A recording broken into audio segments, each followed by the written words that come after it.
Hi everyone, welcome back to the monthly Astro forecast for the month of March. Thank you guys all so much for tuning in with me today. Let me know where you are watching this from and how you guys are doing with this Mercury retrograde in the sign of Pisces. It's a pretty weird one, isn't it? I've been feeling it quite strongly, and I'm really wondering how you guys are doing with the energy. So, hi, Six Fairy Lights and Ashley and Wolf Girl says, what a great time to be alive. Yes, there is a lot of unpredictable energy in the sky, and that is, of course, with the Mars square Uranus that we just saw happening. So, yeah, have you noticed that in your own life? Because I sure have.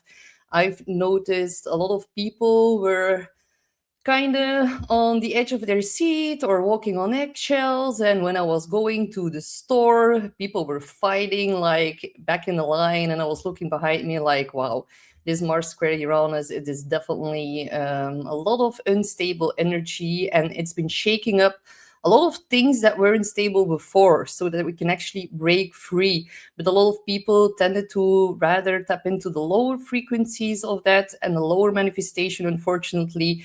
But did you experience some kind of breakthrough in your life? Because that is definitely a very big possibility here as well. So, hi from Texas and from Spain. And hey, Stain, my Belgian friend, is in the chat as well. And Wolf Girl, thank you so much. Central Florida. Wow, I would love to visit that.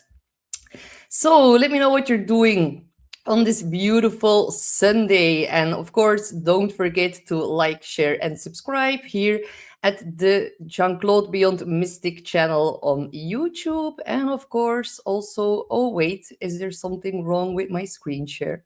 Yes, there's something wrong with my screen share. It just like it popped off. This never happened before in all of the time that I'm doing things on YouTube. So I am going to re-screen share and let us just say that this is the Mercury retrograde in Pisces, and a lot of weird things are definitely happening with technology. Have you guys also noticed that? So, of course, here we have the Beyond Mystic Rumble channel as well. And if you want, you can also book in a session with me on the Beyond Mystic consultation page. And of course, you can use Beyond Mystic as a coupon code to save 10% off. So, let's start the week ahead. And oh my God, you guys, we are now. What is happening with the screen share? There is something not working with the screen share. That is so weird. So yeah, it is Mercury retrograde, you guys. You guys are gonna have to bear with me today. So yeah, we're just gonna get into the week ahead, especially this week as we are building up towards a lunar eclipse in the sign of Virgo. That is like a full moon lunar eclipse. It is actually a full moon on steroids, so it is actually pretty intense, and we are already feeling the energy right now. So it's happening on the 3rd of March, with this within 2 days. So of course, we're already like in this portal, and we're still in the eclipse portal. So yeah, a lot of destined changes, a lot of unprecedented things moving forward. But first, we need to close a very big door, because full moon lunar eclipses, they are about like closing a door while another one isn't like fully open yet, and we can feel a little bit in between the energy, and it can feel rather unstable with the Mars square Uranus we just had. And then eclipses, they always tend to be like very big indicators of unexpected change. So we've got all of that combined right now, so it is rather interesting. We also still are in the energy of Saturn Neptune and the conjunction that took place on February the 20th. And yeah, it's just like indicating a lot of the systems that we are used to depend upon are now actually dissolving quite massively. So yeah, it is very intense energy. And of course, the headliners of this month is Mercury retrograde in the sign of Pisces, that is taking us in a very deep, energetic, emotional realm. Pisces rules over the unseen worlds, the unseen realms, the things that we cannot grasp, the things that we cannot prove, but that our body definitely feels to be very, very true. And when Mercury goes retrograde, there are miscommunications. We now feel all a little bit lost in space. We can feel a little bit with our head in the clouds, not really having a lot of clarity right now. And there is a lot of uncertainty for sure. And Ashley, of course, says yes, Dubai airport shut down. I've talked about it in my last weekly that we were going to see a lot of problems with airplanes and airports being shut down. So, yeah, that is definitely also part of Mercury retrograde here in Pisces, because Pisces, it is a global sign. So yeah, more of that is about to come, definitely. And yes, Laura, thank you so much for liking, sharing, and subscribing. Thank you for mentioning that, Laura.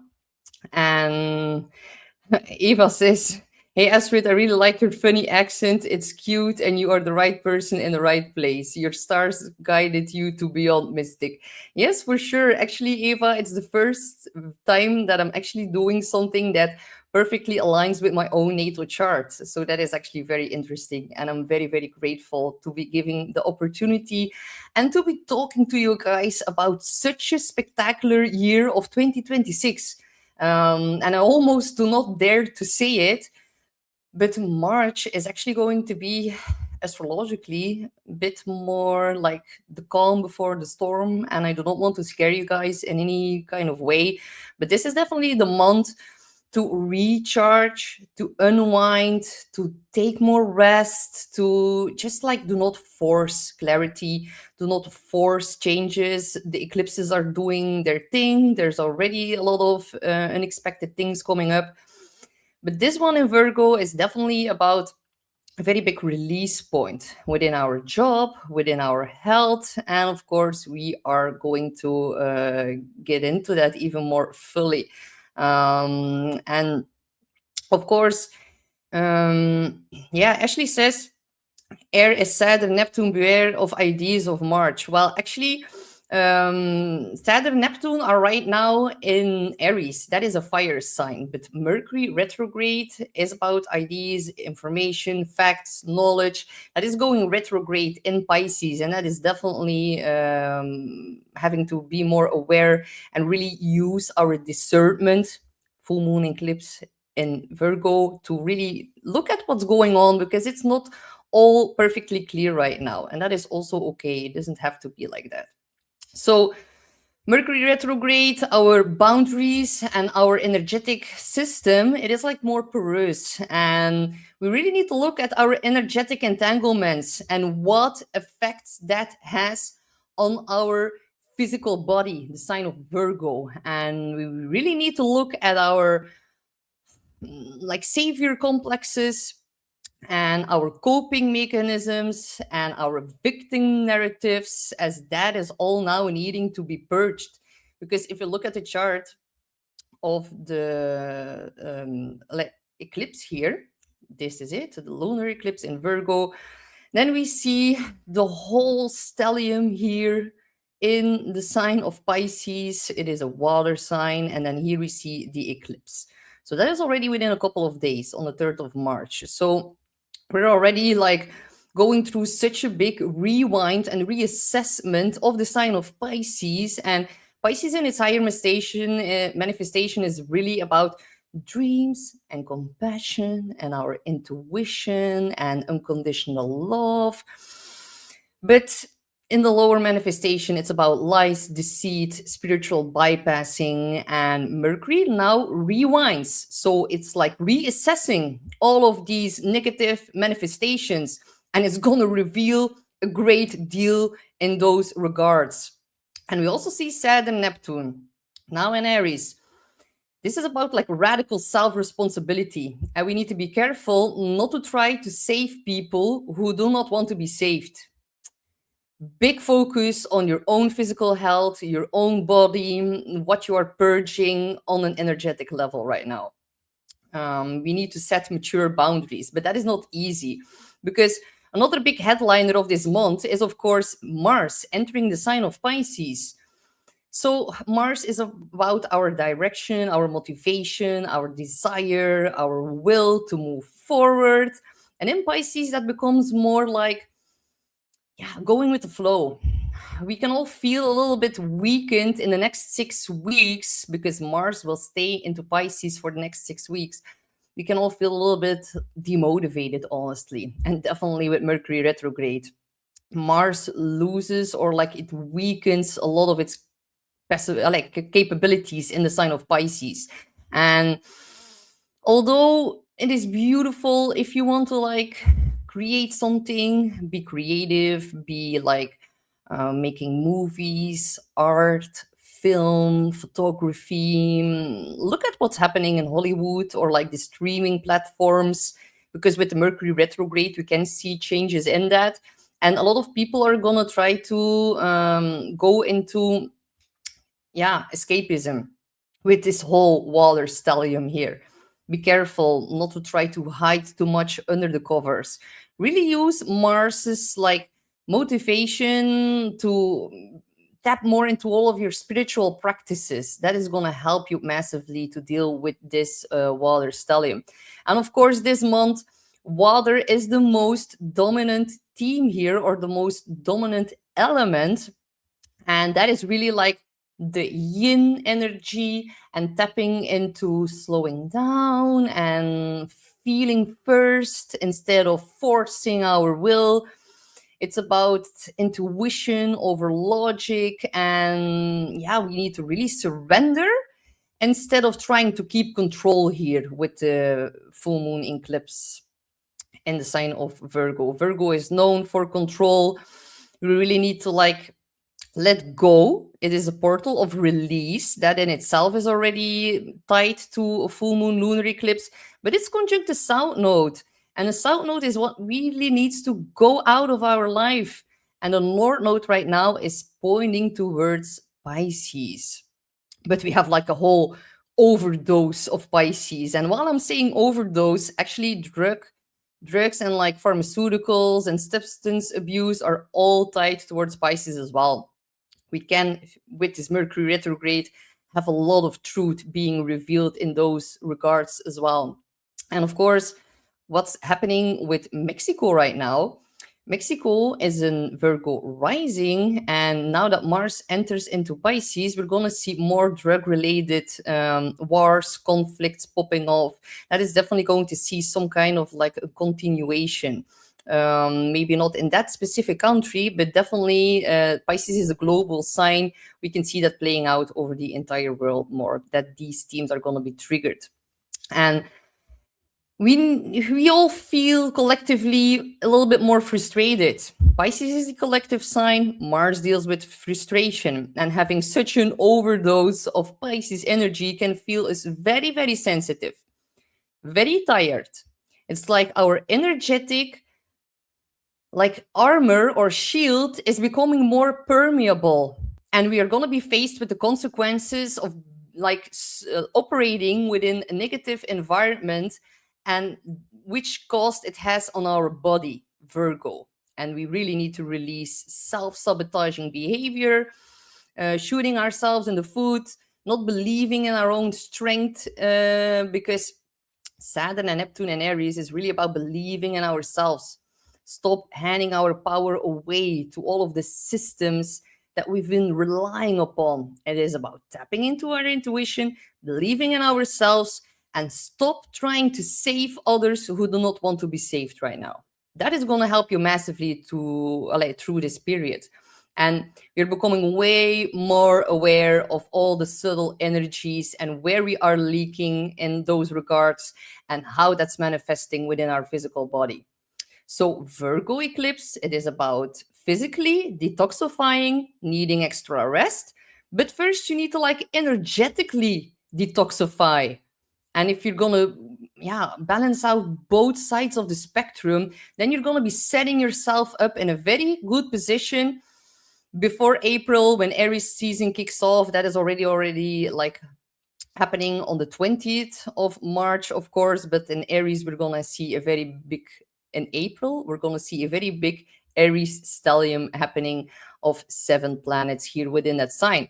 And one of the biggest tips that I can give you guys is Pisces is like the underdog. It is people who are not seen, not heard in society, people who are homeless, the unfortunate, the underdog, people who are living on the street, people who are living in jails, hospitals, confined places. All of that belongs to Pisces.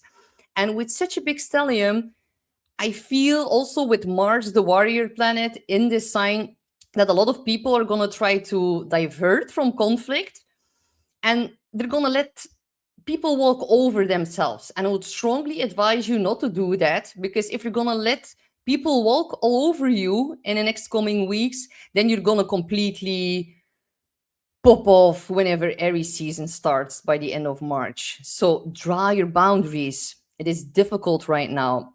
And there is such a huge emphasis on the spiritual warrior, because Mars is, of course, the warrior, and Mars belongs to Aries, but Mars is in Pisces. And if we look at Aries, we see Neptune. And Neptune normally belongs to Pisces. So they are in each other's sign. There is a mutual reception, which means they have like a hotline phone calling to one another, and they're saying like, hey, how are you doing there in my sign? I would actually rather be there with you, Ale, where you are, but it's not possible. So in both signs, the spiritual warrior archetype is being triggered massively. So yeah, and Laura says, no wonder I'm always for the underdog, having a stellium and Pisces myself, always learning something new. Exactly, Laura. And I also have a Pisces stellium, and I always tend to also come up for like people who are not being heard or seen, or like being left in the cold.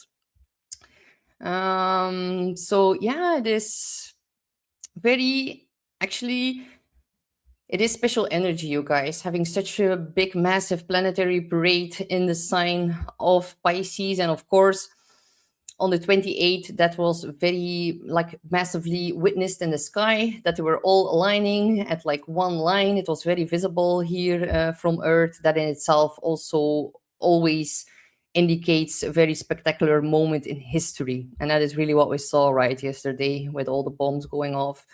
So another thing I want to mention is that with this whole bunch of Pisces planets and Mars here as well, there is like lowered immunity. And we have a lunar eclipse in the sign of the physical body. So there can be more fatigue, more brain fog, feeling energetically overwhelmed. And Pisces also deals with our dreams and our sleeping routines. And with Mars entering there, we can suffer a little bit more from big activations within our dreams. Some of us are going to deal with a little bit more nightmares. That is possible here.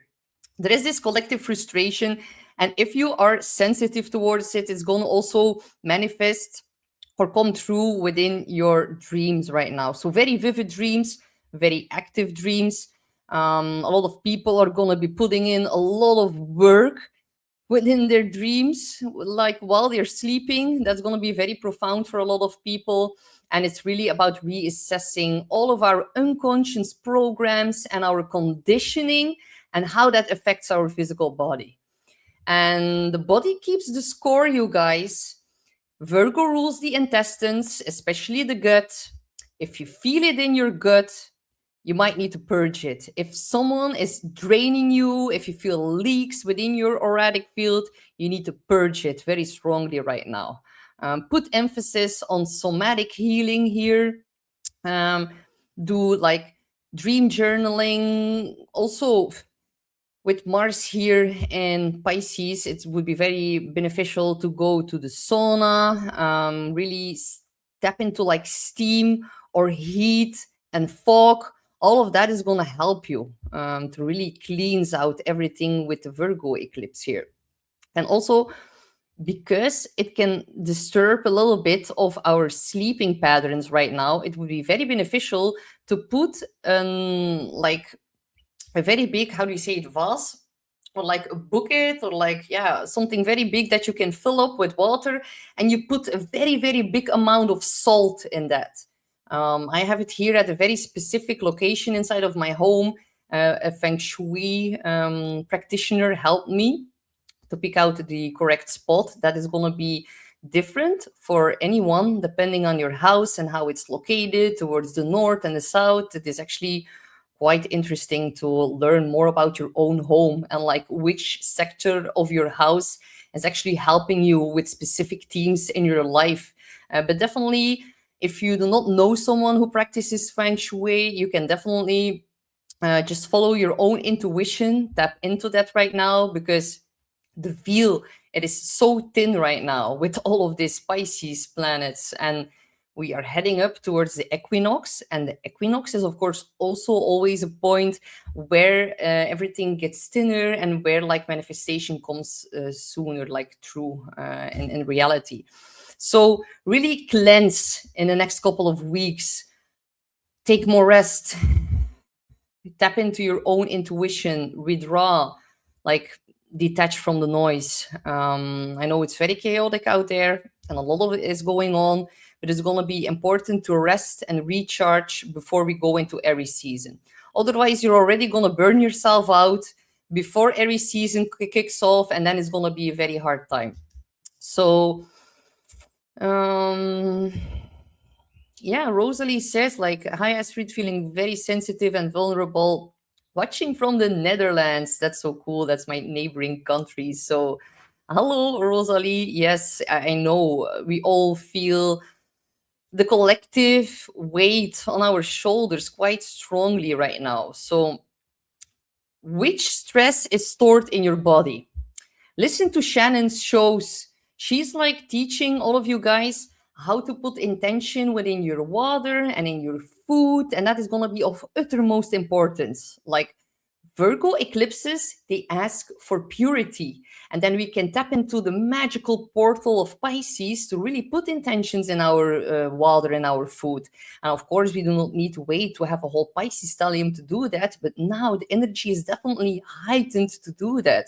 So which habits are actually draining your life force? We need to release that. And which environments are actually draining your energy? Unwind, untap, detach, really cleanse, purify, detoxify. These are the main themes for this Virgo eclipse for sure. So, yeah, also, of course, Virgo, it deals with our routines and our work. So there can be like a very big culmination happening at work, or maybe a release of co-workers. That can also be one of the themes. But it's definitely putting an emphasis on how we can release stress from our daily routines. And that in itself can already be a little bit stressful because Virgo deals with stress, and we all need to go out and about and fix a lot of things in our daily life. But here it's also telling us to work smarter and not harder. Tap into the Pisces magical realms to get some more answers from your higher self, from your spirit guides who are actually going to help you purify now over the next couple of weeks. This is actually a massive collective unconscious karmic clearing that is happening right now.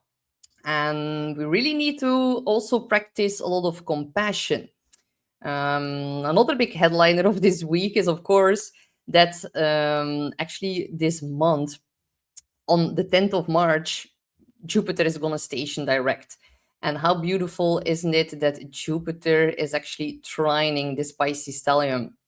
So Jupiter is actually dispositing back to Pisces, and it's installing more wisdom and more like insights, and it is about higher knowledge, and it's in the sign of Cancer. So Cancer deals with everything that happens at home with our mother, and there can be very big karmic clearings in our patterns of upbringing. And a lot of luck is going to be reboosted from the 10th of March within our home space, the sign of Cancer, and there can be a lot of blessings of family coming through. So this is like a bit of like emotional protection, and I think we're going to feel a relief, like a collective relief from the 10th of March. This is like supportive energy for our family and our soul tribe. There can be more like a return of hope. Like, yeah, hope is going to be more restored.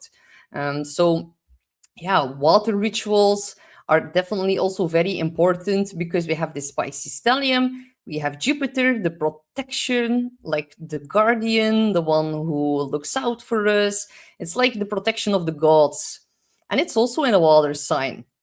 By the end of the month, on the 18th, more exactly, we're going to also see a new moon in Pisces.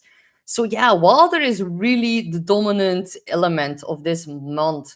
So, we need to do water rituals and prayer and meditation and energetic cleansing, salt baths, working with structured, purified water, take a lot of walks nearby, like the ocean, and really cleanse your aura. Do like some energetic, energy healing or soul retrieval work. All of that is gonna help you massively. And it's really about like becoming unstuck and cleansing everything that blocks us. And that is definitely talking about our own coping mechanisms. So, with this eclipse in Virgo, really take your supplements, hydration, gentle, soft yin movement, and especially like go to saunas where they have like salt blocks within the sauna. I have one here around the corner, and I'm so happy that they have like this salt sauna. I'm like, I wish I could live inside of the salt sauna because I can feel when I'm sitting in it that it just like releases so much toxins, and it just helps me to feel more clear within my mind. And because Virgo also rules over our belly and our intestines, it would also be wisely to actually do some kind of a fast. I fast all of the time. There are only a couple of hours within a day that I actually eat. So within like one time frame, I mostly eat only after noon, and then before 7, of course. And yeah, sometimes I have a little bit of a sweet tooth, so I'm gonna have to be honest with you guys. I do tend to sometimes have a snack before bed, and I know that's not really helpful, but fasting is also going to help you to gain clarity because that's really missing right now with the Mercury retrograde in Pisces. So, yeah, my mother is saying Kangen water. Exactly. Like, hi, mom. So glad you're following along as well. We indeed have like Kangen water devices installed in our home. It is like a purifier, and it's even like electrolytes. Like, I don't know how to say it in English, but there's like an electrical charge that is being made whenever you run water through the machine, and it actually makes your water alive again, and then you can see like all of the hydrogen bubbles, and that is also of course very, very beneficial to have that in your home. So also with this Pisces stellium, rest without feeling guilty and choose softness over self-criticism. We really need to release all of that. So this is a very big month of purification, of regaining your boundaries, and we're actually clearing lifetimes of density from our physical system right now. So protect your energy and support the body, and let all of the water really carry away what you no longer need.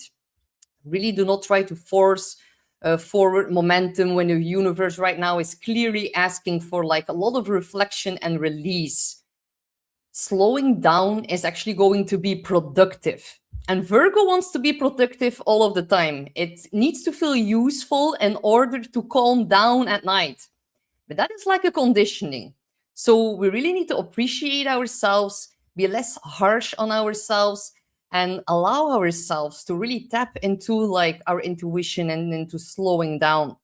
Listening to your intuition right now is going to get you way further than actually pushing for immediate results. And look at what your body is telling you.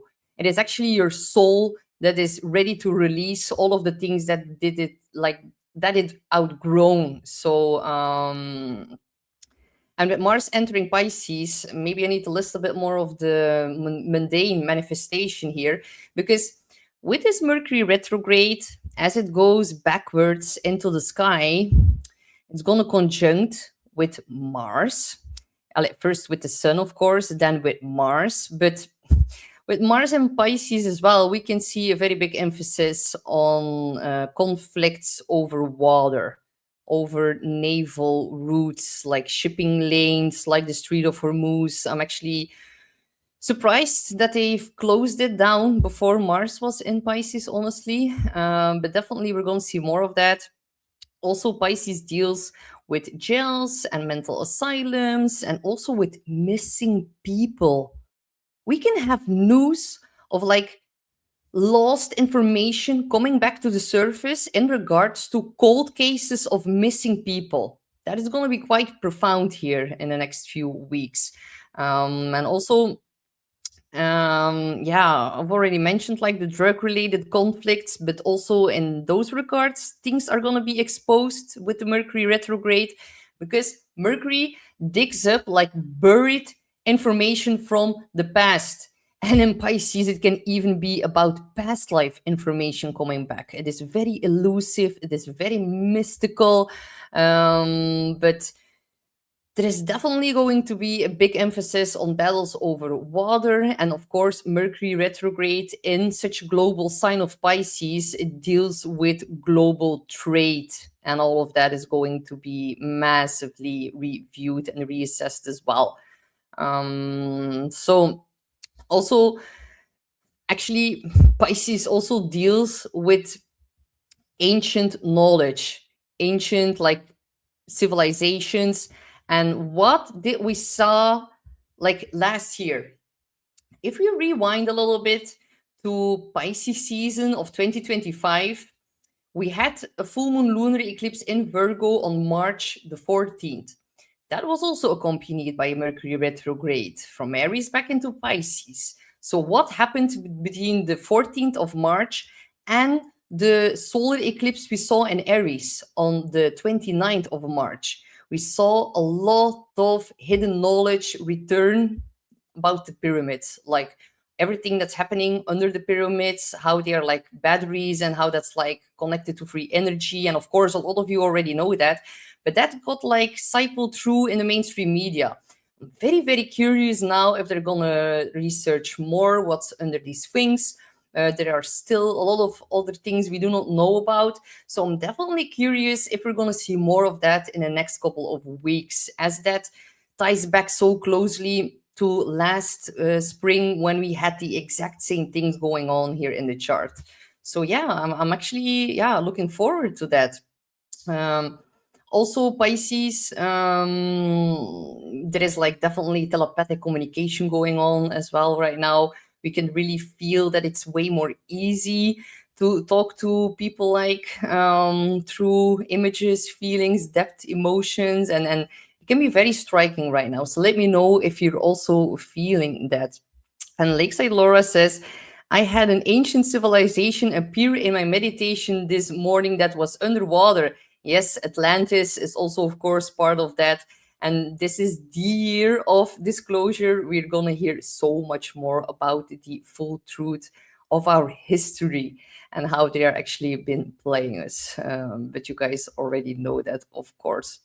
So the Virgo eclipse on a more mundane level, that is really going to totally restructure the workforce, unfortunately, because it's a point of release. We're going to see massive layoffs in regards to like the working class due to technology, of course, as well. But also, we're going to see so many things being revealed in regards to our health and our well-being, and how the medical procedures of all those years ago, which effect it has on our body, but also on our energetic body. Like what happens when people who took so many shots, like what happens when you cross over to another realm? And all of these deeper questions, that is also part of the sign of Pisces. And I think we can have some shocking revelations coming forth from that. And of course, yeah, I think we can see a big announcement of RFK as well with the full moon lunar eclipse. And this eclipse got actually seeded last year in September when we had the solar eclipse in Virgo. And what did we saw back then? A lot of exposure around autism and how that's affecting children and the fertility and all of that. So I'm expecting actually more of that. Next year, during Pisces season, we are going to see our last eclipse in the sign of Virgo. So then we will wrap up the entire eclipse axis of Pisces and Virgo. Of course, then the nodes will already have shifted over into Aquarius and Leo, but still we can see more revelations in regards to all of these themes. So yeah, big exposure definitely about our health and well-being, and a lot of people are going to be changing their jobs, changing their diets, ending draining obligations. It is also about like a restructuring or reorganization of our time. And some of us are going to be confronted with like finally having to address a long-standing health issue. Just know that tap into progress over perfection. And I think like burnout is also going to be a very, very big topic over the next few months.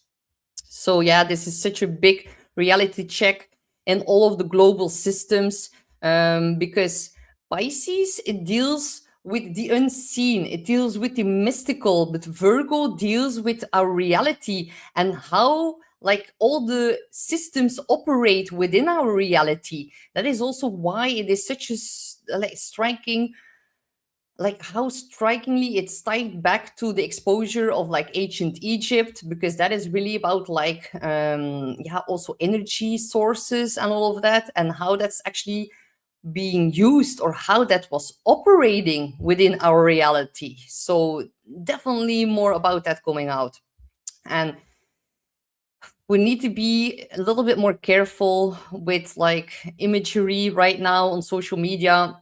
Pisces also deals with our screens and with the content that we are consuming, and that can be a little bit like redacted or like something is being messed. It's being messed with. Like Pisces is our collective unconsciousness, and how's everything being like installed on that, and we are more susceptible to brainwash right now. So we need to be a little bit careful, not believing everything you see or read without like checking the facts. Mercury is about the facts, but Pisces, it is this boundless, endless ocean, and it does not have any facts for Mercury to operate upon. That's why we need to tap into the Virgo axis. And Pisces, it also deals with immigration and the borders, and Mercury retrograde is also reviewing all of that.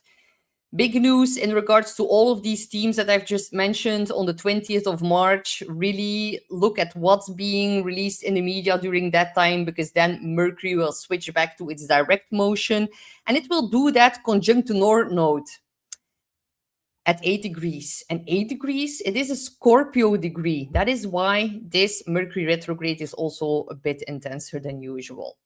So also forgive other people if there are like some misunderstandings, or if they like mess up the time. It is all a little bit up in the air right now. And before I switch over to other mundane charts, I do want to highlight that the Sabian symbol of this Virgo eclipse is actually a powerful statesman overcomes a state of political hysteria. So that is the Sabian symbol for 12 degrees of Virgo. And 12 degrees, it is a Pisces degree. Just what we need with all of this Pisces energy. So yeah, very striking eclipse here. And they are always tied to very big moments of revelations and endings and releases. So let's look a bit at some mundane charts. We're going to look at the eclipse, how that's playing out for some of the people we are very, very well aware of right now. So Trump has the eclipse in his first house of identity. We also see that Mars was actually conjunct the eclipse degree yesterday.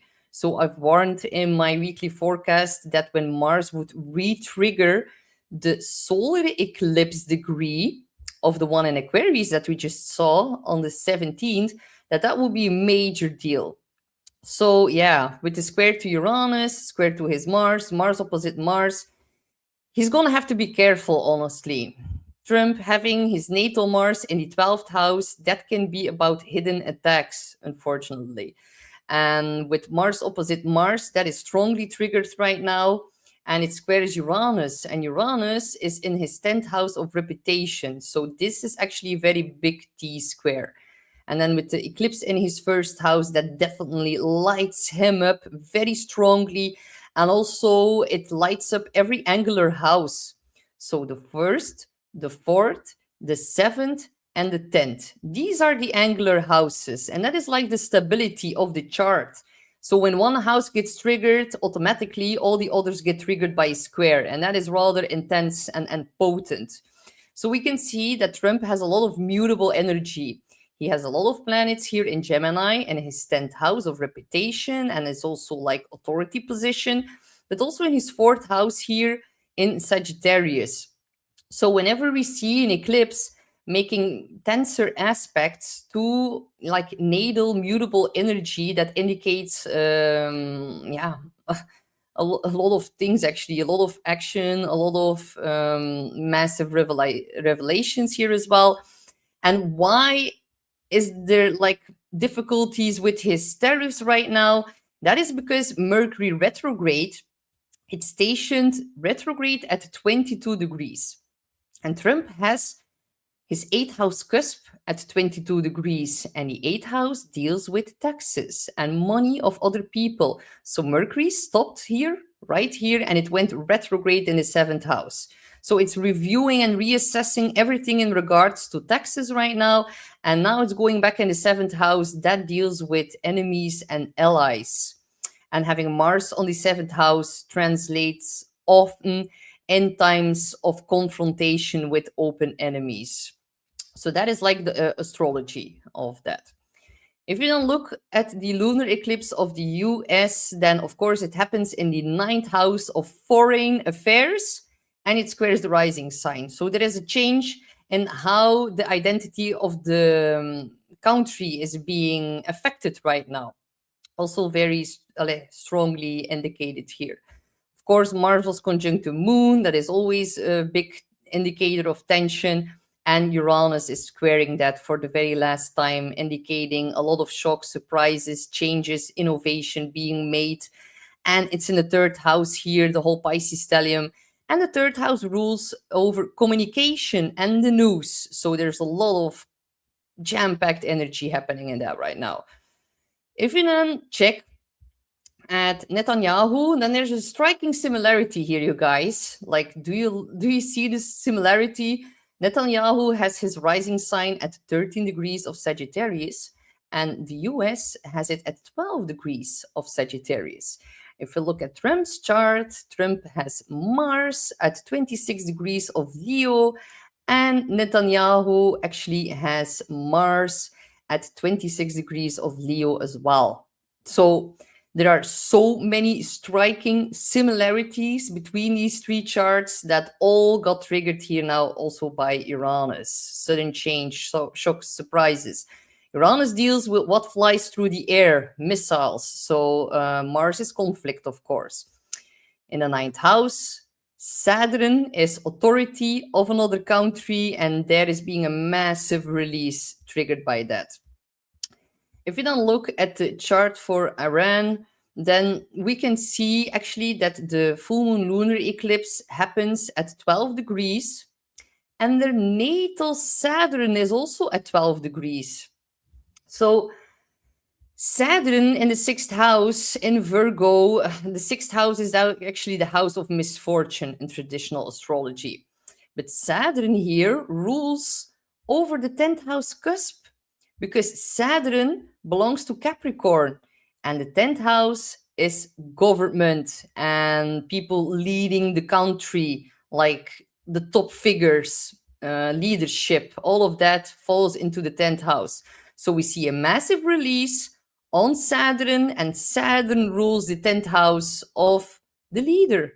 So also very mind-blowing here that Pluto is the planet of intensity, and destruction, and really things being like burned to the ground, literally and figuratively, honestly. And I do not like to say it, or I'm having no fun in saying that at all, but it is what's indicated in the chart here very clearly. And Pluto is on top of Mercury, and Mercury deals with cities. So yes, this is yeah, very profound astrology, but there are a lot of things going on behind the scenes of Iran that we do not know about right now. Look, this whole stellium is packed into the 12th house. And the 12th house and also Pisces, it deals with things that are being hidden, that we cannot see, that we cannot understand. It also deals with secret societies. And on a more general mention, now that I'm thinking about it, Mercury retrograde in Pisces is going to expose a lot of these secret societies as well. But look here, Mercury, cities, going retrograde over the South Node, a point of very, very big release. So, of course, I am not, and I want to state that like very clearly, I am not an expert on war in the Middle East. I've never visited the Middle East.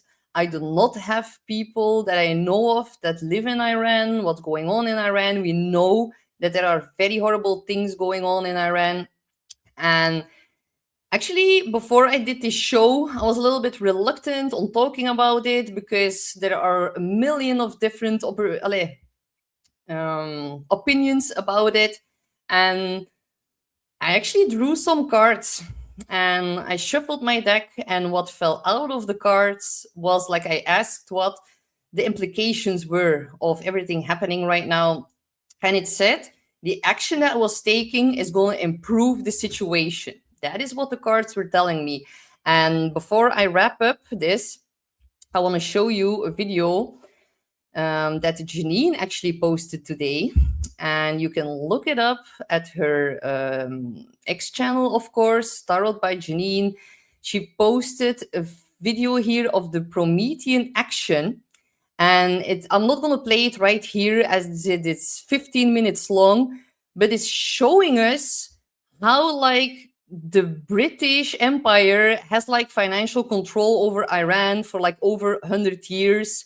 And it really lets you see things from like another perspective, and you can gain a lot of clarity by looking at what this very smart lady has to tell each and every one. So if you feel a little bit confused with everything that is going on, look at this specific video, and it's going to help you to gain a bit more perspective, as it is kind of hard right now with Mercury retrograde.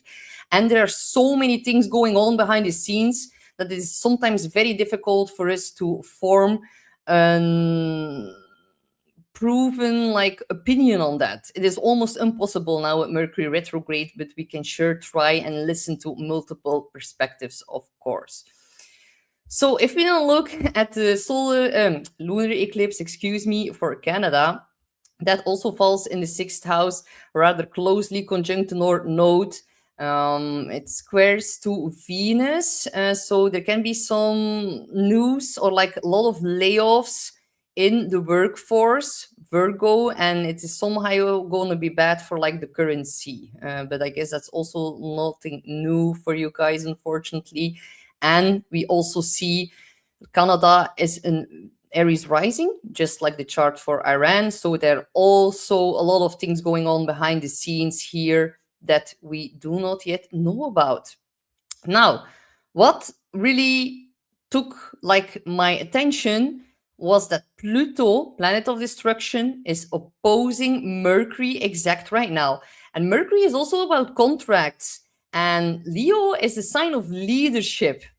So if we look at the chart of Mark Carney, then we see something very interesting happening for him. He has the full moon lunar eclipse in Virgo right on top of his moon, you guys. Look, he has a Uranus, Moon, Pluto, Mars conjunction. It is a stellium in the sign of Virgo, control freak. And not all Virgos are control freak, but having Mars on Pluto in itself is already rather negative, having a moon, his emotions, and Uranus. This is a lot, you guys. For those who know astrology, when you see this in a chart, you're like, holy guacamole. So the full moon lunar eclipse is illuminating all of that. He might even have a health scare. It's in his sixth house, and I do not wish anyone harm, of course, but it's still, yeah, it is indicated here. His sixth house, of course, is also his house of work and daily routine. And look at what Mercury's retrograde is doing right now. It has been stationing retrograde on his Sun, on his Venus, over Chiron, and it will station direct on Saturn. And Saturn is dealing with the government. Mercury retrograde is dissolving Pisces contracts with Mercury retrograde, so dissolving contracts in regards to like authority or within the government. You guys, Mars and Mercury are going to get conjunct here from the 13th until the 15th of March, and it will be very close towards his Chiron and his Saturn.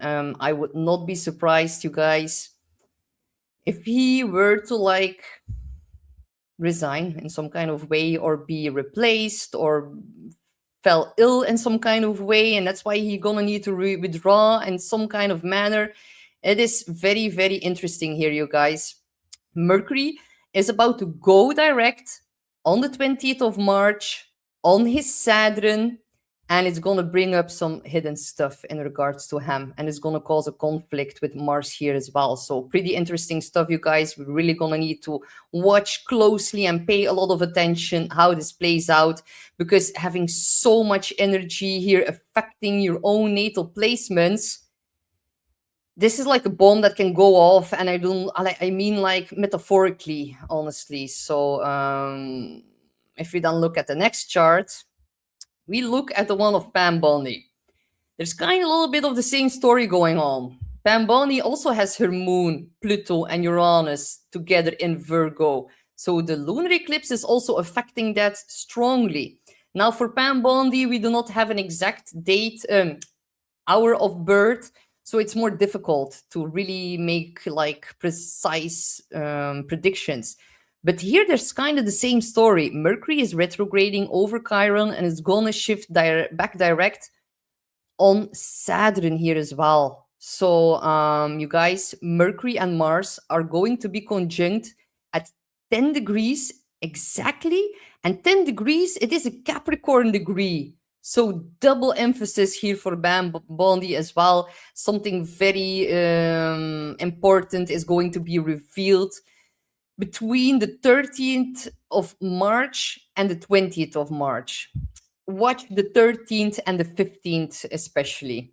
It's going to be quite big, you guys. So, and to end the mundane charts, we're going to take a quick look at Keir Starmer, because guess what?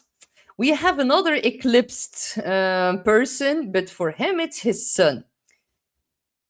Looking at this chart, looking at him having a moon, full moon lunar eclipse on his Sun Pluto conjunction, that is a lot to deal with, honestly. We do also not have an exact hour of birth, but still, Mercury is also going to go retrograde, direct back on his conjunction here of Jupiter and Chiron. There's going to be some files released that are going to be causing him a lot of wounds, and it's going to be even amplified by Jupiter here.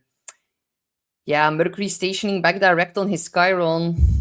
This is not good news here with an eclipse on his Sun. Sun is leadership position, Pluto is power, eclipse mark an ending. So yeah, this is interesting astrology, and we're gonna need to watch really closely how all of that plays out.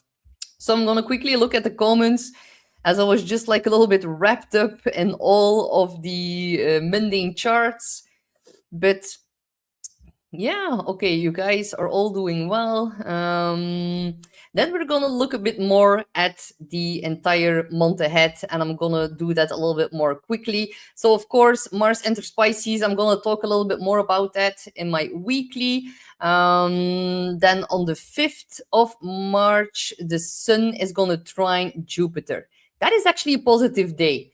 Sun is like the light of life, trining Jupiter, the great benefic in Cancer. We can find a lot of luck going on at home and within the people that are very close to us. This is one of the most luckiest and like the most emotionally supportive days of the month. So a lot of expansion in family, fertility, and emotional security. So there can be some kind of good news coming in those regards, because I've been talking a lot about the mundane charts and how there's so much chaos and so much revelations, but that doesn't mean that your own personal life needs to be so chaotic right now.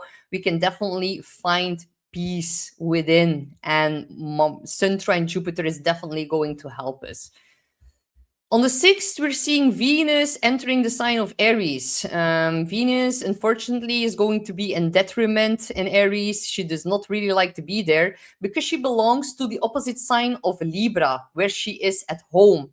Still, um, she's becoming a little bit more independent, and there can definitely be like a little bit more bold energy, like honest conversations, honest desires, can actually be quite um yeah, passionate. But Venus in Aries, she likes to hunt, and the hunt is more interesting than the actual catch. So that is something that you need to be a little bit careful for. And because she's going to conjunct Neptune and Saturn for the very first time in Aries, that can be an indicator of like fast attractions but fast breakups. And some people are going to choose themselves like without apology. Aries is more about what do I want and my desires, without really taking into accountability other people's desires. On the 7th, we see Sun conjunct Mercury. So that is the Mercury Cazimi here. And there can be somehow a bit of clarity coming in, but do not initiate anything. It is about really handling all of the tasks that we have been piling up on the shelf, and we need to take it off, and we need to handle everything now that we have been postponing. Definitely big news in the media. Hidden information is gonna resurface. A lot of missing pieces are gonna return, and the puzzle can start to feel a little bit more complete. If you're an intuitive, it is the perfect time for intuitive downloads, and they're going to be quite undeniable. But definitely, we're going to see some leaked information here, and that is going to cause a major announcement. So on the 7th, the sun on the 7th, Venus is going to conjunct Neptune. So some people are going to feel a very big peak in romance, while others are going to see a very big peak in illusion at the same time. You can draw in soulmate experiences, but be careful of deception, projection, and confusion. Definitely in financial matters. Venus also rules over our money. And then the day after that, she's going to conjunct Saturn. And that is why I'm giving you a warning, because Venus conjunct Saturn can be a little bit depressing. It can be about getting confronted with reality within our relationships, within our finances. And some of us are going to feel regret or are going to feel guilty without having an actual explanation. So it's very necessary to really draw boundaries in love right now. This is like a reality check after a dream state. So it's all happening quite closely towards one another. Then on the 9th, or on the 8th, depending on where you live in the world, Mercury is going to trine Jupiter in Cancer. That can be good news coming through. Luckily, we're going to need it. The 8th and 9th, very good for like, reconciliations, having a successful negotiation. You're going to have supportive conversations within your family happening as well. So actually very beneficial for therapy also. Then we have something very beautiful happening here on March the 10th, because Jupiter is going to station direct in Cancer. So this is going to be a welcoming relief. Patterns and upbringing wants to be healed, and it's going to heal faster. There can be more blessings at home, but definitely wounds in regards to family they want to heal. And it's really about healing our ancestral line. So, yeah, this is like finally a collective green light. The protector, the great benefic, is going back in its forward motion. So, there's like, again, forward momentum within our emotions and our family relations. On the 13th, Mars is going to conjunct with the North Node. So this is really, unfortunately, destined war drums, destined conflict. It's at 8 degrees, a Scorpio degree. On a personal level, it's more about like faded action that gets aligned with our soul purpose. So you can really make a very big, courageous decision based rather on your intuition than your logic. We're going to see a boost in spiritual activism, in humanitarian actions as well. And a lot of people are going to be walking away from a path that no longer feels aligned, and they're going to start to really hone in into the North Node. Because the North Node is where we are being collectively pushed right now, and it's in Pisces. Destined meetings, sudden calls to a new path, and the actions that we will be making and that also the collective will be making during that day, it is going to be like permanently redirect our future. So our actions are going to determine our future quite strongly during that day. And on the 15th, we see Mercury retrograde conjunct Mars in Pisces. So I think that is going to be a very big day for like naval conflicts, coastal cities having to defend themselves in some kind of way. We're going to see some pretty intense battles over waters, unfortunately. On the personal level, this is going to be a day with a lot of arguments. There can be a lot of sharp words. There can be frustrations. Mars, it rules knife, guns, bombs, everything that is sharp, heat, explosions. Be careful with what you say. You might really, really hurt someone during that day, and it might be very, very difficult to undo the hurt because it's in Pisces. It's gonna leave like a permanent scar on our soul. So be sweet to one another. Do not like project your anger onto other people during that day. That is gonna be so, so important.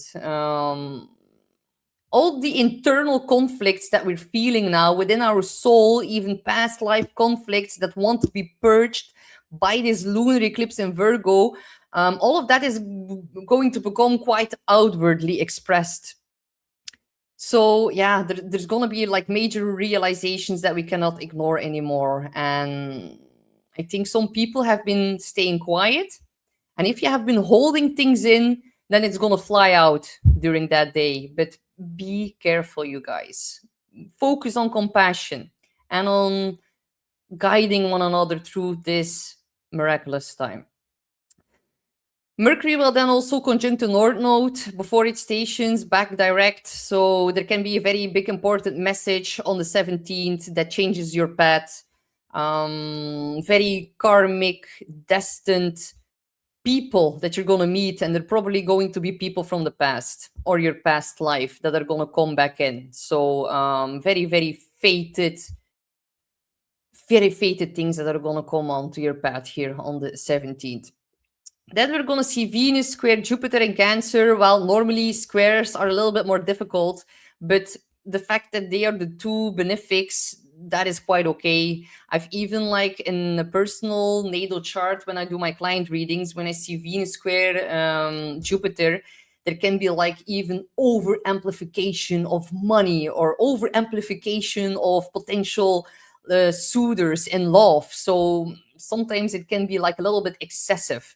And we need to be a little bit careful not to overspend or not to become too optimistic in regards to love or finances. Some people are going to be still with the Pisces stellium in a little bit of denial, and they're going to act like everything is fine, and they're just going to like buy this and that just to like fill up the void. That is definitely something that you're going to see around you happening. So try to refrain yourself from that. Do not make like financial risks or like dramatic relational gestures. We need to recalibrate that a little bit. On the 18th, also, we see a new moon in Pisces. Definitely about a very big spiritual rebirth here. That is actually going to be a very positive new moon, and I think we can all use that. It's at 28 degrees, and that is a Cancer degree. So there is double water emphasis here right now. So it's really also about like tapping into our past lives, Pisces, about where we feel at home. 28 degrees here.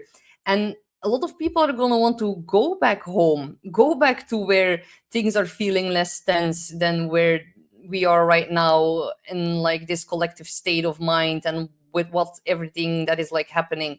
But new moons and Pisces, that is always for like setting intentions for healing and surrender. And just know that whatever you seed right now is going to fully blossom by the end of August, when we are about to see the last eclipse in the sign of Pisces. That will be a full moon lunar eclipse, and it will be at 4 degrees, if I remember correctly. And that is actually another Cancer degree. Oh, that is quite interesting. I haven't been thinking about that so far in the future just yet, but definitely whatever you plant right now is going to get a very big boost and revelation under an eclipse within 6 months of time. So be careful with what you draw into your reality right now, because it can become quite big over 6 months of time. We then also see, of course, that Mercury is about to station direct 2 days after this new moon. So then the very big reveal is going to come. So yeah, this is going to be very interesting energy. On the 20th, we see Aries season being kicked off. And of course, we're going to also see the equinox and the real new astrological year that is being kicked off. So not the Gregorian one, that is like the dead of winter. It's made to like, mess with our natural cycles of time, of course. But you guys know that as well. And also, I'm going to do like a whole equinox workshop, actually, that is gonna go on the 22nd of March. I will be hosting a whole Aries season equinox new year kind of workshop. So if you guys want to tune in for that, I will be releasing that soon as well. And it's going to be important, as we are about to see so many planets in the sign of Aries, and it's going to get pretty loud, you guys. Like, honestly, what we've seen now in the last couple of hours, it is actually a warm-up for what is about to be unleashed in April during Aries season, starting from the 20th of March. Having so many planets in the sign of Aries, that is going to be quite conflictive, quite confrontational. Now, in our personal lives, we can definitely use it to our advantage, and we can definitely move forward, and we're not longer being stuck in the mud.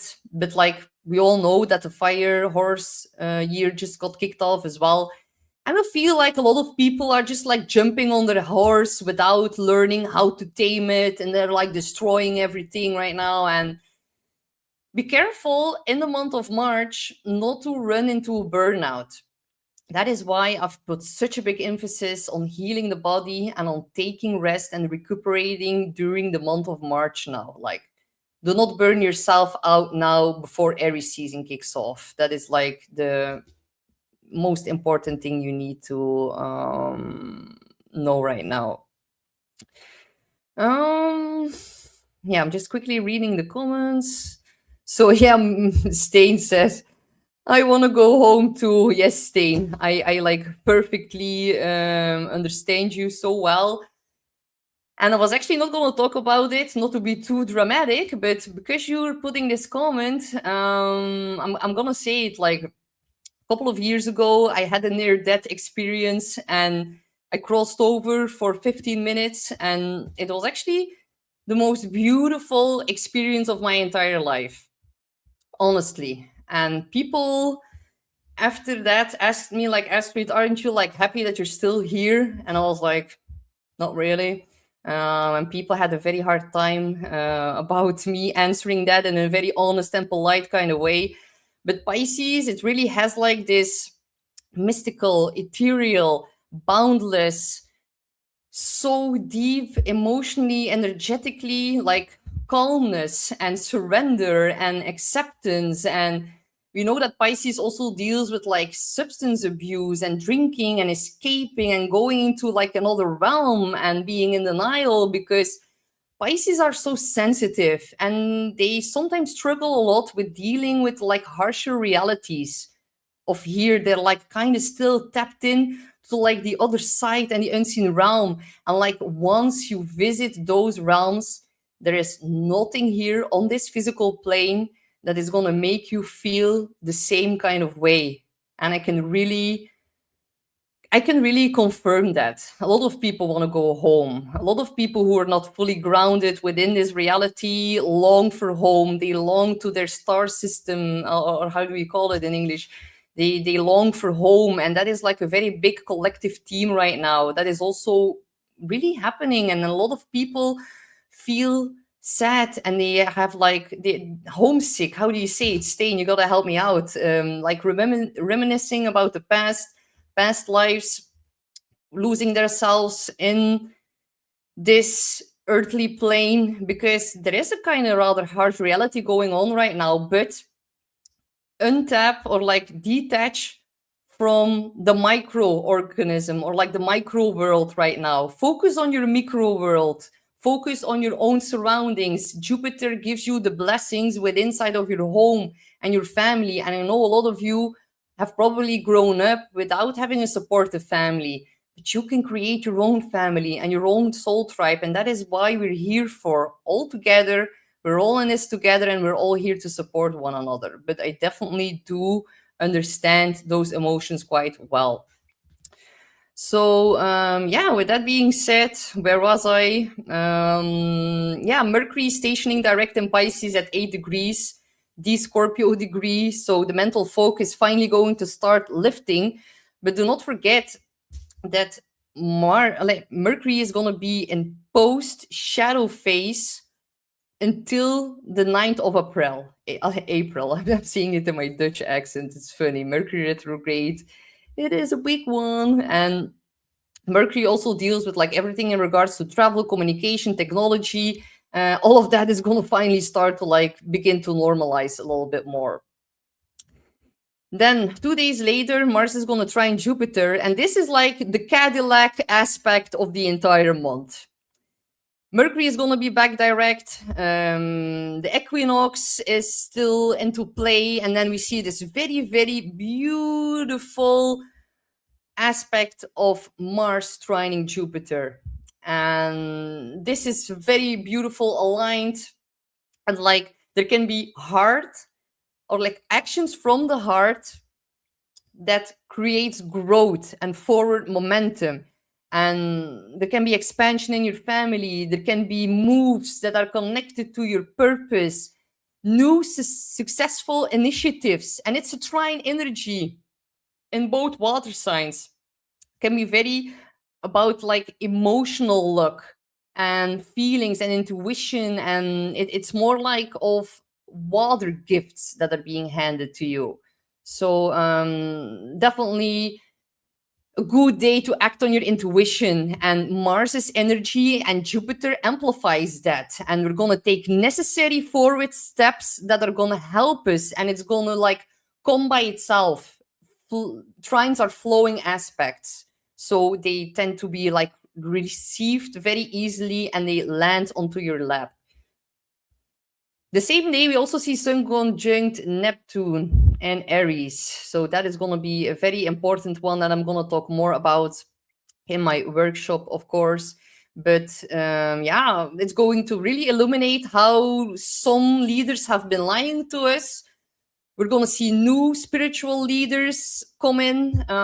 We can see more arrests of very big prominent leaders with this aspect. It's also highlighting like the spiritual bypass and all of the mind control of the government and how that they like try to install all of that upon us. But it's gonna get exposed, definitely, for those who are able to see. Definitely another big activation of the spiritual warrior archetype. And we're going to see new, young, strong men really stand up against authoritarianism.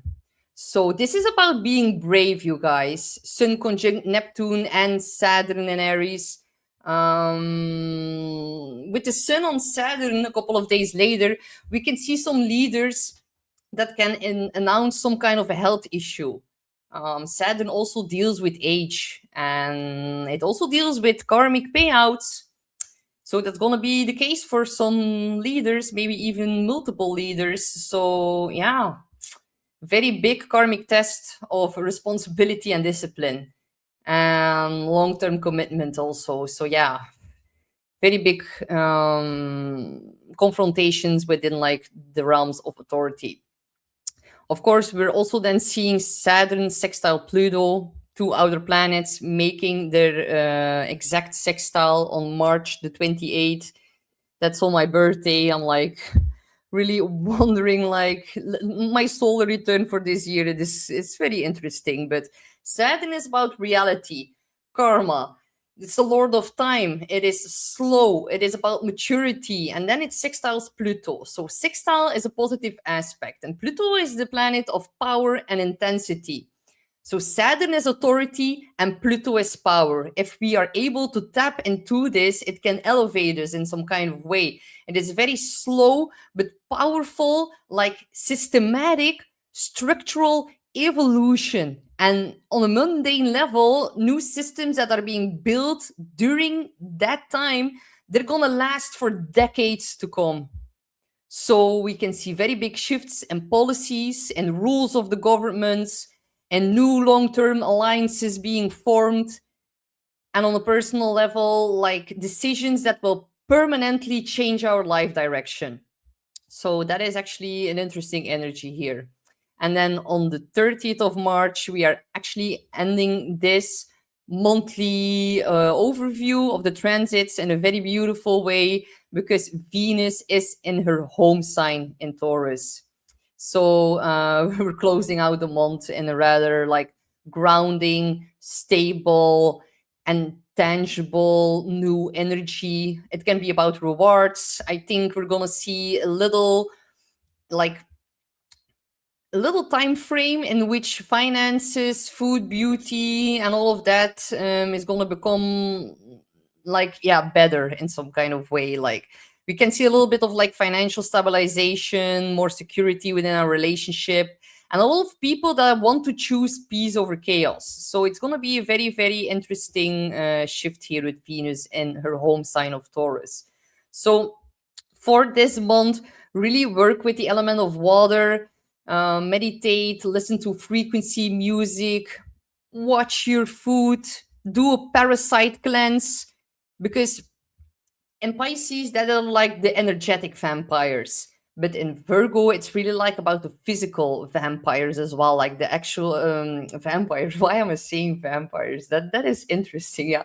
So the energetic vampires and then the physical parasites and how that's like draining our energy. And that all now needs to go right now. So that is the most important focus for the year, for the month ahead. Cleans your spike proteins, because a lot of people think because they didn't receive the procedure that they are not like having to deal with the shedding of other people. Like I didn't took it, but I still need to from time to time. I do it every 3-4 months. I'm a Virgo rising. It's like a quarter. How do you say kwartalen?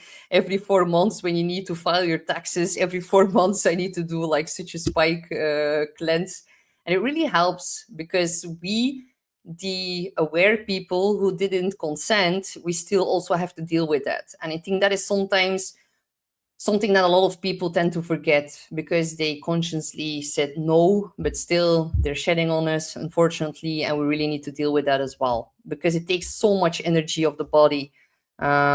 So rest, recuperate before Aries season really kicks in. And I'm gonna draw a card for this month as we are seeing so many Pisces energy. I'm gonna draw a card from the Healing Waters Oracle. I think a lot of you guys know it. I really love that one. So, what does the collective needs to know for the month of March?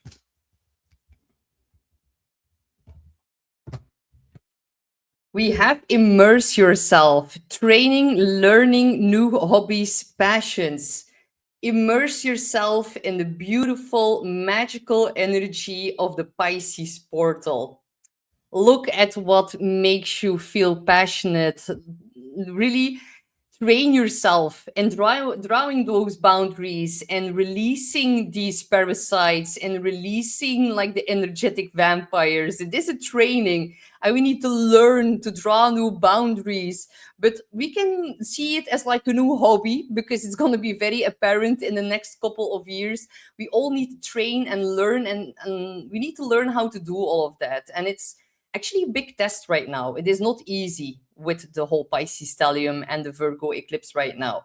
But definitely immerse yourself is really about like immerse yourself in all of the uncertainty and not knowing where things are going right now. It is about surrendering. It is about acceptance. And it's also about devotion to your spiritual path and just saying yes to life, even if it's a little bit chaotic. So immerse yourself is actually a very positive card. So I'm actually happy that this one came out. So yes, John says less aware of the exterior, more aware of the interior. Exactly. That is correct.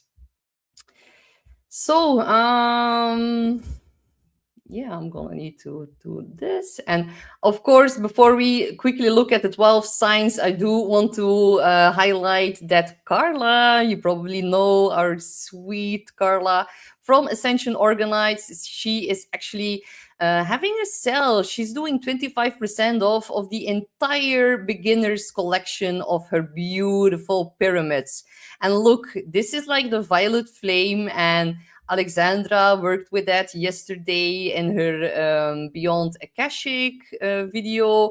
And of course, we can really tap into all of the other frequencies right now, as it's going to help us massively to connect with the unseen realms and our higher self and our spirit guides as well. So you can order that at the Ascension Organite website, and you can use promo code BEGIN25 to get 25% off, and the promo code is going to be valid until the 7th of March. So, with all of that being said, yes, exactly, Laura, thank you for sharing that. I'm going to take a little sip before we quickly look at the 12 signs.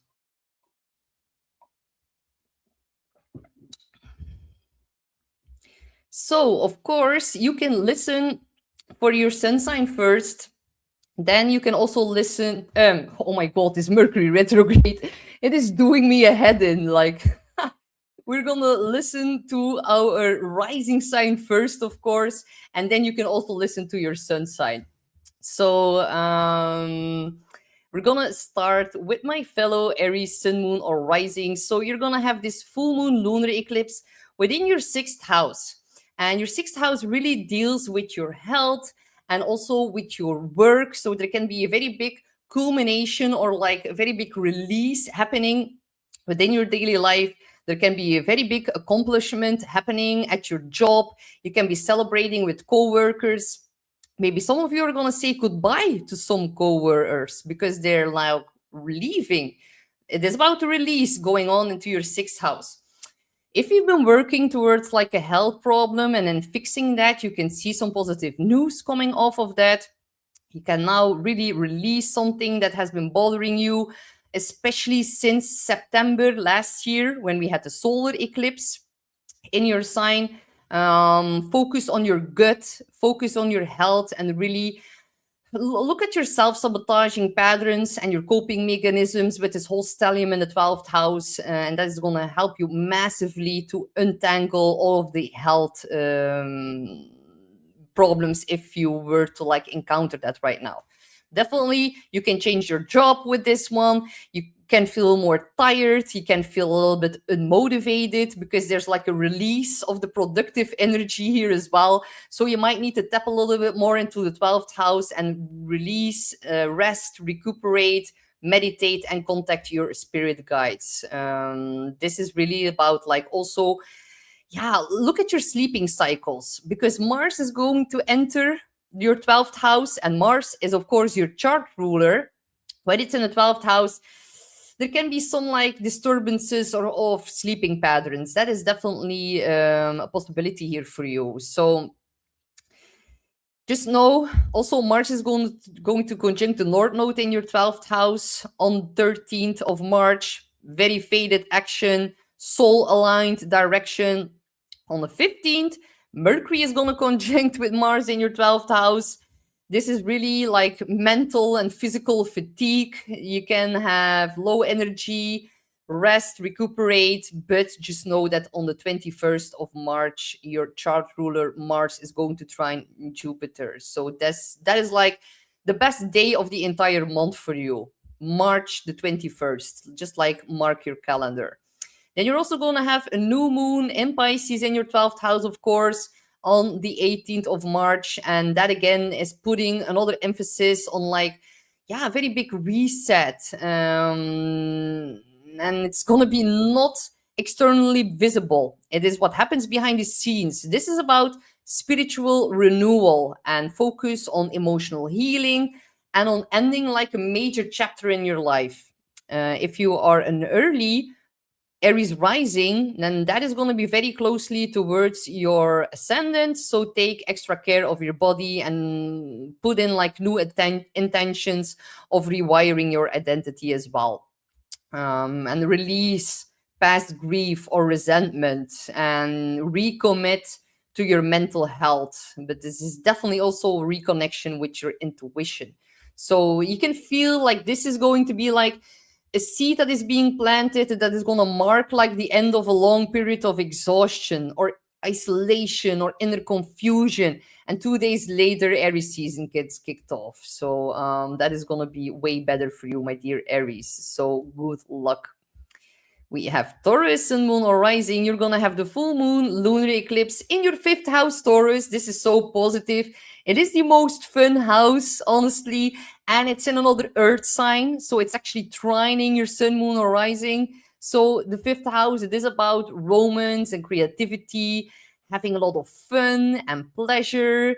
If you've been creating something like with your hands or like pottery, ceramics, making something creative, then now you might see a very big completion in one of your passion projects, because the 5th house is the house where things get born. If you've been trying to get pregnant, you might get some good news here. It's also, of course, the 5th house of children. It can also manifest in your children's life. So let me know what happens for you. It's going to be quite a big one, and it's going to be good news, honestly. What are you creating? What does make you feel alive? And yeah, you can also like turn a hobby into a business, or also like finally decide what's worth your time, and maybe you need to implement more fun in your life. Mercury and the 11th, a lot of friends from the past are definitely bumping into your path right now again. And some of them might need closure, while others are going to help you move forward on the next leg of your journey. We also then look at Venus, because Venus is your chart ruler, and it's going to move from Pisces in the 11th into Aries in the 12th. So, yeah, supportive friends, helpful connections, tapping into like your networks, that can all feel very blessed now. As soon as it moves over into Aries in your 12th house, you might need a little bit more solitude, private feelings, secret crushes, unfinished emotional business. Yeah, it's like a strong pull, or like a strong urge to pull back and reflect a little bit more on past relationships as well, and be careful about romantic projection, and healing boundaries within love as well. If you don't look at the new moon for my dear Taurus, then that is going to happen in your 11th house. Very positive here, as it's going to sextile Uranus in your sign for the very last time. So this is a very big important seed that you're about to plant here, Taurus.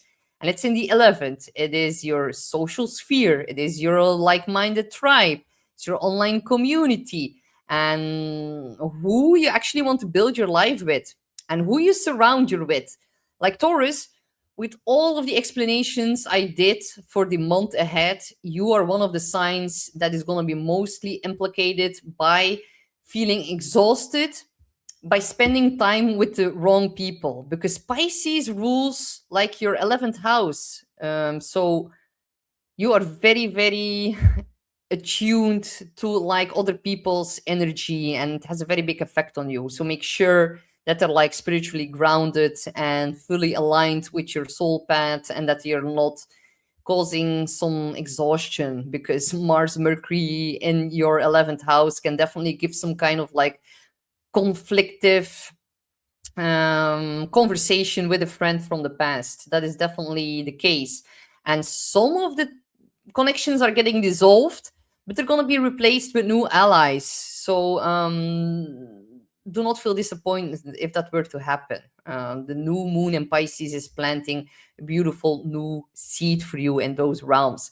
So Venus is going to enter Taurus, your sign, on March the 30th. Then your charisma is going to be increased, your confidence. You're going to attract more love and beauty into your life. So that is going to be your best day. Good luck, my dear Taurus. We have Gemini, Sun, Moon, or Rising. So, my dear Gemini, you have the full moon lunar eclipse in your 4th house. And that is actually quite a sensitive house. It's at the bottom of your chart. So, of course, Gemini, you are ruled by Mercury, and Mercury is also the ruler of the eclipse, and it's an eclipsed Mercury retrograde. Like, do we have a Gemini in the chat? Like, let me know how you're doing with this energy, because it is all squaring you by sign. You are one of the mutable signs, so this is a bit more difficult, honestly. And the 4th house, it is very emotional. It is your house of home and your family and your roots and your living situation. So with Mercury retrograde in the 10th, there can be a lot of changes going on at work, and somehow that is affecting your home bases. On the other hand, there can also be moves, like moving home. There can be a very big completion and your renovation. There might be some important family news that affects your reputation in the 10th. Definitely having to balance out home and career life. So you might be relocating for work. There might be like a shift in your family dynamics. Maybe you're becoming a parent. So for other people, if that doesn't resonate, it can be more about like, I can't live like this anymore, and something needs to change within my career, but also inside the home. This is a very big reality check and like a realignment that is taking place. Mercury retrograde, your ruler in the 10th house of career and reputation and your boss and your public direction. All the home changes are directly tied to the changes at work, and vice versa. So there can be a very big reversal or reassessment within your career, and your home is being affected by it, or vice versa. That is definitely a very, very big theme here. So let me know how that is going for you, Gemini. If we then look at the new moon for you, and the one in Pisces, then that is happening in your 10th house. So this is so beautifully like all connected to one another. It is like, how do I say it? More meaning and more purpose and more alignment is getting seated here in your 10th house of career.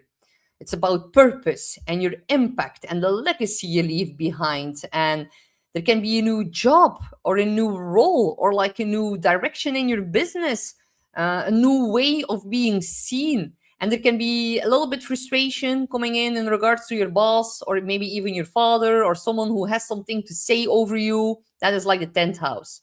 Everything that happens in the 10th house, it is very, very publicly visible.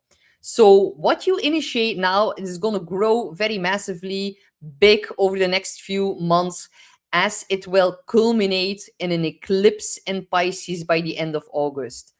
So whatever you change right now is going to see very big fruits and rewards by the end of August. So yeah, your career is changing, and also your home basis. So yeah, Gemini, for you, there are a lot of important dates, honestly. On March, this I also I all of the time I want to say Mars for March. I'm so sorry, you guys. This Mercury retrograde, it is a lot.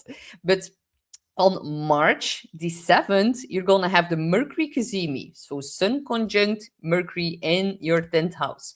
Important news from your boss. On the 9th, Mercury retrograde is going to trine Jupiter. That is like a supportive aspect. Then on the 17th, Mercury is going to conjunct the North Node. On the 15th, it will be conjunct Mars. Then there can be a little bit more of difficult energy. But then luckily, Gemini, on the 20th, it's going to station direct. So just watch the 15th a little bit. And if you can, just try to bite your tongue at work. That is going to help you. Good luck. We have Cancer, Sun, Moon, or Rising. All right, my dear Cancer, you are going to have the lunar eclipse in Virgo in your third house. And that can be very, very busy. Or either you've been very, very busy and now you're like, okay, I am done with all of the busyness. I need to take it a little bit more slow right now. But the third house, it deals with like a mental reset, and it can be emotional. It is about like your mindset, your daily environment. It is about siblings. Yeah, look at what's going on with your siblings and your neighbors. If you are traveling right now or want to travel in the upcoming weeks, then sorry, my dear Cancer, but you're going to have some delays here with Mercury retrograde in the ninth, an eclipse in the third. These are the houses of travel, the third and the ninth. So yeah, it's like there can be also a lot of contracts coming up, but I would advise you not to sign anything before like the 20th of March. Maybe some of you are gonna have to, but the third house definitely deals with contracts, and it also deals with being on the road. Maybe some of you are gonna have to buy a new car. That is also possible with the opposition of Mercury retrograde here. Definitely let me know what is happening for you, my dear Cancer, because you are, of course, ruled by the moon as a Cancer. So full moon, lunar eclipses, they are of uttermost importance to you. So even bigger for you than the solar eclipse that you had in the 8th, because now it's lunar eclipse. It is way more emotionally revelatory, honestly. So there can be an important conversation, or conversations become way more emotional. Maybe your brother has some important news. Maybe the neighbors are moving or leaving. That is a possibility. But for you on a personal level, it is about ending a draining pattern in communication, or like releasing something within the conditioning of how you were taught to think and to speak. The third house and also Virgo here, there can be a change in your schedule. You might need to repair a car. You might need to, yeah, finish a course or a study. That is also possible here.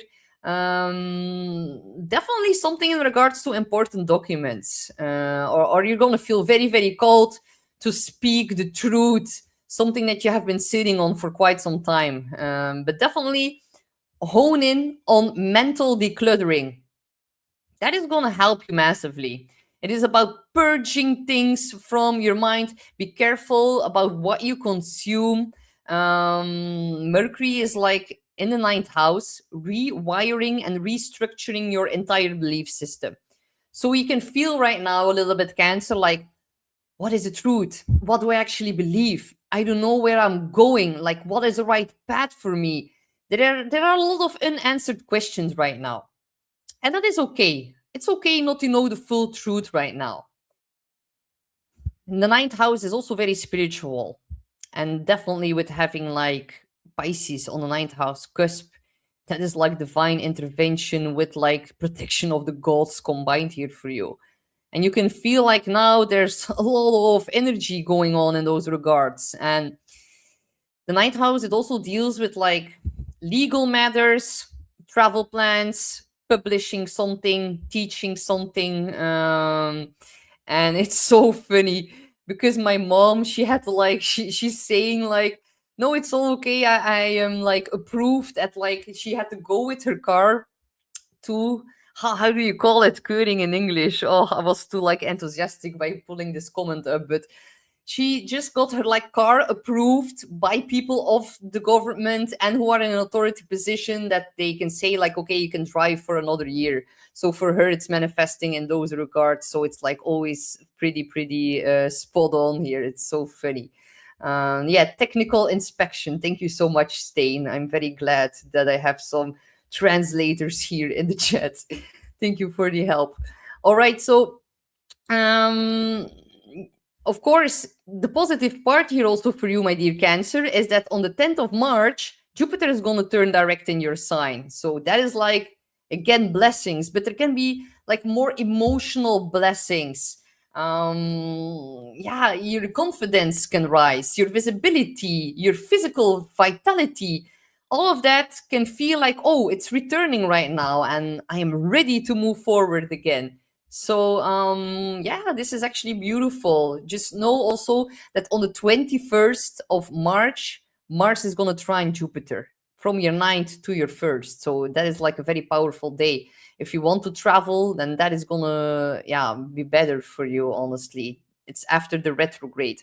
And of course, also on March the 18th, Venus is going to square Jupiter. So be careful about like overspending during that time. If you don't look at the new moon, it is going to be in Pisces in your ninth house. So I've already listed a lot of things of the ninth house and what it resembles, but it's going to be pretty close towards your MC. So it's definitely also about changing something within your career or within your reputation. There can be like some new educational path that is going to be beneficial for that and being implemented, all of the knowledge into your career. So it's good for like getting a certification or spiritual shamanic journeys, or publishing, teaching, coaching, sharing your wisdom and your knowledge. And some of you are gonna definitely want to travel during this time. So yeah, think big, think really bigger, because your life is getting larger. Everything is getting expanded here in the ninth house. So that can be pretty positive for you, my dear Cancer. So I wish you good luck. And we have Leo, Sun, Moon, or Rising. So you're going to have the full moon lunar eclipse in Virgo in your second house. And that is your house of money, my dear Leo. So actually, pretty financial stuff going on now for you. The give and take axis is being massively triggered here. And the second, of course, deals with like your possessions and how you make money, your streams of income, your self worth, how the numbers on your bank account are intertwined with your sense of worth.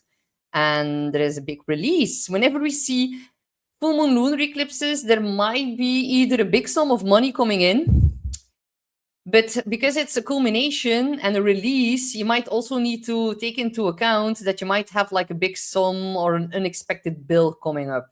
That is also definitely a possibility here. It is about budgeting, it is about security, and there can be like a financial turning point, a bill, a payment, or a payment issue that is getting resolved. There can be renegotiations at your work, a new compensation plan, or like also a moment where you just simply realize that you've outgrown a certain financial dependency with the whole Pisces stellium in the eighth house. Mercury, the ruler of this eclipse, is there. And when it retrogrades in the eighth, there can either be a big tax refund, or there's something changing or being reassessed within your shared resources. Can also be playing out in your partner's money here, the Mercury retrograde. Look at your taxes, your debts, your insurances, your inheritances, settlements, psychological entanglements. All of that is part of the eight. So what's yours, what's mine, what's shared, what's owed, what's hidden, what needs to be audited, what needs to be rearranged. With the Mercury retrograde here, there can definitely be like issues in paperwork and you getting a little bit frustrated by that. Be sure not to miss any important info. Not the best time to sign a new contract in regards to money right now. Wait until the Mercury retrograde is over and check all of your invoices. Review like your automatic subscriptions. Maybe you need to stop some automated like subscriptions. Maybe there's like leakages, unseen leakages within your financial realms going on. And now Mercury is giving you like ample of time to look into that and to correct that. So, of course, your chart ruler is the sun because you're a Leo and it's also in the eighth house. You're gonna have a sun trine Jupiter here within 3 days. That is gonna be very, very beautiful. So, on the 6th, 7th of March, something behind the scenes can be eliminated in which you like can have like a windfall of money or like a little sum coming through other people. With the sun in the eighth, it's also very beautiful here to do therapy and shadow work, have like a very deep conversation. Um, it's about vulnerability. So the eighth house is definitely being highlighted here a lot for you. So very, very financial. And then, of course, on the 18th, we're seeing a new moon in your eighth house as well. So you already have like a clue about what all of that means. But the new moon is, of course, seeds that are being planted in those regards. And also, when we have like Mars in the eighth house, and for you, that is going to start on the 2nd of March, we can find that there are like some kind of like a little bit frustration or conflict going on in regards to what our partner is doing with like shared funds. When Mars travels through the eighth house, there can be some kind of notion of like loss of money through your partner. That is definitely a possibility. And it's also a possibility for Virgo. But yeah, look at your shared investments and maybe look at what needs to be rearranged in some kind of way and be careful not to lose any money because of your partner, or just like maybe you're going to need to tone them down a little bit or have an open conversation about all of that. And the new moon in that is really like then by exposing or like by talking, because why I'm saying this, maybe I need to explain it better. Mercury is on top of Mars. That in itself is very sharp. It can be sharp words, but when it's in the eighth house, that goes really deep. So there can be a rather intense conversation going on with your partner in regards to money. If you need to get like a tax refund and you're not getting it, you can have like fights over that. It all depends on your natal chart, of course, but still, when there's a new moon, there's a new seed being planted in the eighth house themes. So that's trust, it is intimacy, it is vulnerability. You might even pay off all the debt. You might invest in something, you might receive support, you might release a fear. The eighth house rules over a lot of things, and it is actually about empowerment. So, yeah, do not have like vague agreements now with other people in regards to money. You need to speak out your expectations. If you're going to be in this energy of, oh no, we're going to figure it out later, and I'm in my Pisces denial, then you're going to shoot yourself in the foot. So I'm just like warning you for that actually. The sun is going to trine Jupiter on the 5th and the 6th of March. Then the sun is going to enter into Aries on the 20th. And it's going to also trine Jupiter already now as we speak almost. So these are actually very beneficial days for you. Okay, I'm just like quickly looking at the comments. And thank you guys all so much for like giving me feedback on all of that. We're going to switch over to the Virgo risings and the sun signs as well, because dear Lord, my dear fellow Virgo risings, how are you guys doing with the energy? Just know whatever is being culminated right now got seeded off the solar eclipse last year in September. What has been changing since September? Probably a whole lot, right? It is happening inside of your sign. It is in your first house. It rules over your body, your vitality, your identity, how you look, so your appearance, and also the way how you move through the world and people's like first impression of you. And of course, we've got Millie in the chat, and Millie has some Virgo energy. So let me know if we have some other Virgos in the chat as well.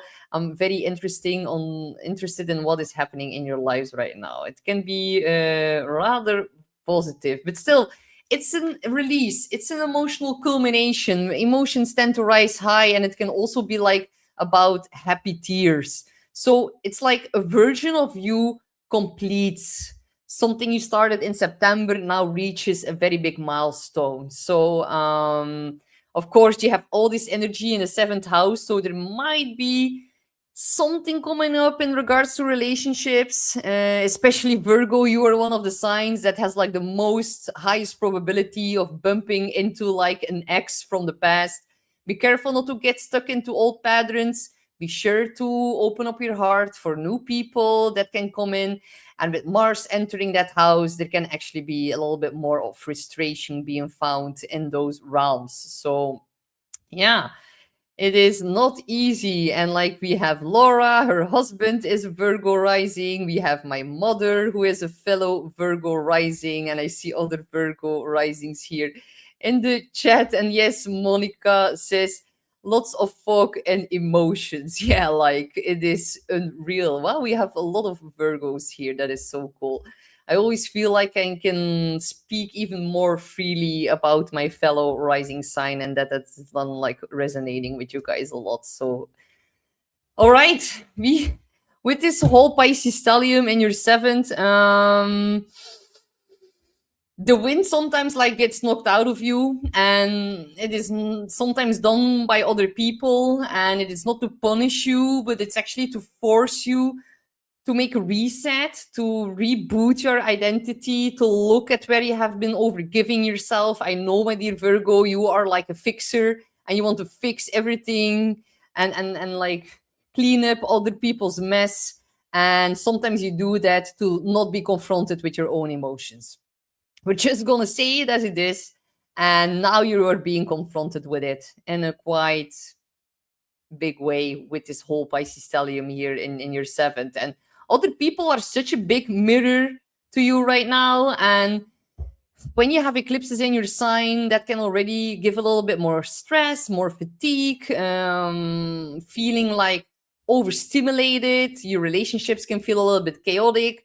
Maybe you're a little bit tired of them right now. That is a possibility. Just know that it's like temporarily. But with Mars in the seventh, there's going to be some feisty communication here for you, my dear Virgo, especially around the 12th and the 15th. If you're single, let's talk about the single Virgos. Then you can really attract someone that is like soulmate, that is very destined, that is like, yeah. With the North Node Mars conjunction at 8 degrees, a Scorpio degree, there might be an intense destined encounter with a male coming onto your path. If you are a male Virgo, then you can also have destined encounters with a female, but you've probably already had that because Venus already conjuncted the North Node in your seventh house. But still, prioritize rest. You are being so massively upgraded right now, and there is like, we need to reduce friction. We need to work smarter, not harder. And we can lean on friends, on mentors, on people we trust, with Jupiter stationing direct in our 11th house, trining this whole 7th house stellium. And definitely, if you're about to connect with a lot of friends, because the energy moves forward again, then your friends can also introduce you to a new partner with the trine to the 7th house stellium. So also know that partners are now like, there's like a culmination and release, and there's like a receipt. Virgo loves the receipts. There's a receipt of how other people really affect your physical health, and how there's a lot of energy leaks, especially in partnerships, and how that is actually emptying you out, and how it is draining. So if you feel that, then you need to really put up new boundaries. Yeah, you're also, of course, ruled by Mercury. I didn't even mention that already, but you have like an eclipse in your sign, and your eclipse is like your ruler is eclipsed by this full moon, and it is retrograde. It is like, whew, a lot to deal with. And yes, Laura says, I hope my Virgo sun and moon meets a nice girl. You probably mean your Virgo sun. Yeah, sun. I got it, Laura. So yeah, that is probably very much in the cards here for him, definitely. But Mercury retro in the seventh, romantic partners, business partners. It's about clients, collaborators, therapists, people that you have a one-on-one connection with. And there is like things from the past catching back up again, and all of the old agreements, they are like renegotiated in some kind of way. But with like the famous Pisces energy here, there are like a little bit of mixed signals or misunderstandings, or you want to help them but you feel blocked, and now you need to draw a boundary, but you're a little bit afraid because other people are so used of you to help them, and you want to feel useful, but you're now being blocked in some kind of way. And there's like a lot of funny, weird energy going on here. So let me know if that resonates for all of you. But definitely, there can also be like a little bit of like passive aggressive moments from other people coming in. So yeah, it is quite a lot, honestly, my dear Virgo. You can, on a personal level and a positive personal level, reach a major milestone. Take extra care of your belly, your intestines, your gut. That is all ruled by Virgo. Also, there can be a whole like new way of coming forward and showing yourself. You can change your hair color, you can change your clothes, your appearance, and there's a whole new identity coming forward. And now you need to look at the seventh house, at how people are reacting to the new version of you. And if they're not approving, then you might need to cut them loose, honestly, because then they're like siphoning your energy, and they need to be like supportive. And of course, yeah, they need to be like giving you some critic from time to time. Us Virgo risings are quite well at giving critic to other people, so we might need to appreciate that from other people as well. But definitely very big emphasis on partnership, and there can be a lot of good things coming through as well, as Venus and the Sun and the positive planets are there as well. It's like depending greatly on what it does in your own natal chart. Look at your own natal chart. Does it make squares? Then it's a little bit harder. Does it make trines? Then it's flowing positive energy. So it's more difficult to do these general predictions, as it will be very, very different for anyone. And you can definitely book in a session if you want to know more about that. Overall, Jupiter direct in the 11th is going to be welcoming change also for us, as it's going to sextile our sun, moon, or rising. So, yeah. Like Millie says, Astrid was subtle with that cut them loose. Yeah, like subtle is definitely not my middle name as an Aries. So I try to be diplomatic, but subtle, no, it is never going to work for me. So good luck, my dear Virgo. Ah, okay. I forgot the new moon. So the new moon, of course, in Pisces, it is like highlighting all of the themes that I've just mentioned of the seventh house and planting like a very big seed in that. So this one is definitely going to put a very big emphasis on like new partnerships, new clients coming in, and like honestly, with the Mercury retrograde in the seventh house, I had to reschedule a lot of clients forgetting the time, getting lost in space, even me preparing like different things that are not 100% correct. Is like a lot of things that like there is funky energy here in the seventh house. But when this new seed is getting planted here, that is going to be way better, and also important for your finances, as Venus is then going to be in your eighth house as well. There is so much energy in the eighth. You can bump into someone new who is going to teach you the deeper layers of intimacy, and you're going to share more with them. That is definitely a possibility now with Saturn and Neptune out of that house. Still like a sledgehammer. Yeah, that is like almost what my boyfriend tells me all of the time. That is so funny, Macmillan. He would definitely approve your comment. So, all right, good luck, my dear Virgo. We have Libra, Sun, Moon, or Rising. All right, dear Libra, you are going to have the full moon lunar eclipse in Virgo in your 12th house. So that is a more like private house. It is more quiet and it rules over your sleep, your nervous system. There can be signs of burnout. Be very careful to listen to that. You might want to isolate, retreat a little bit more.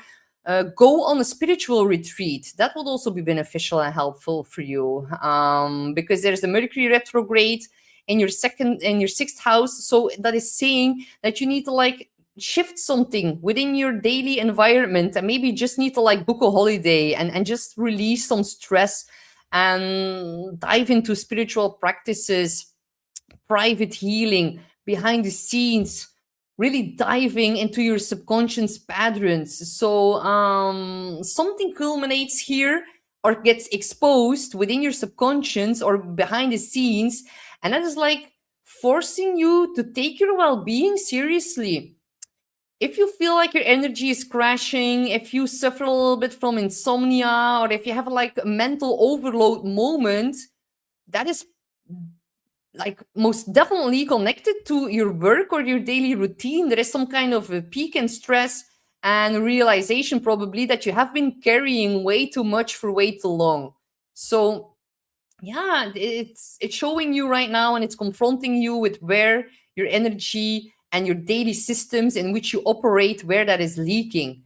So there is a sudden need here for retreat and rest and really tap into like the divine realms and meditation and cut out like the daily habits that are not helping you or that are not beneficial.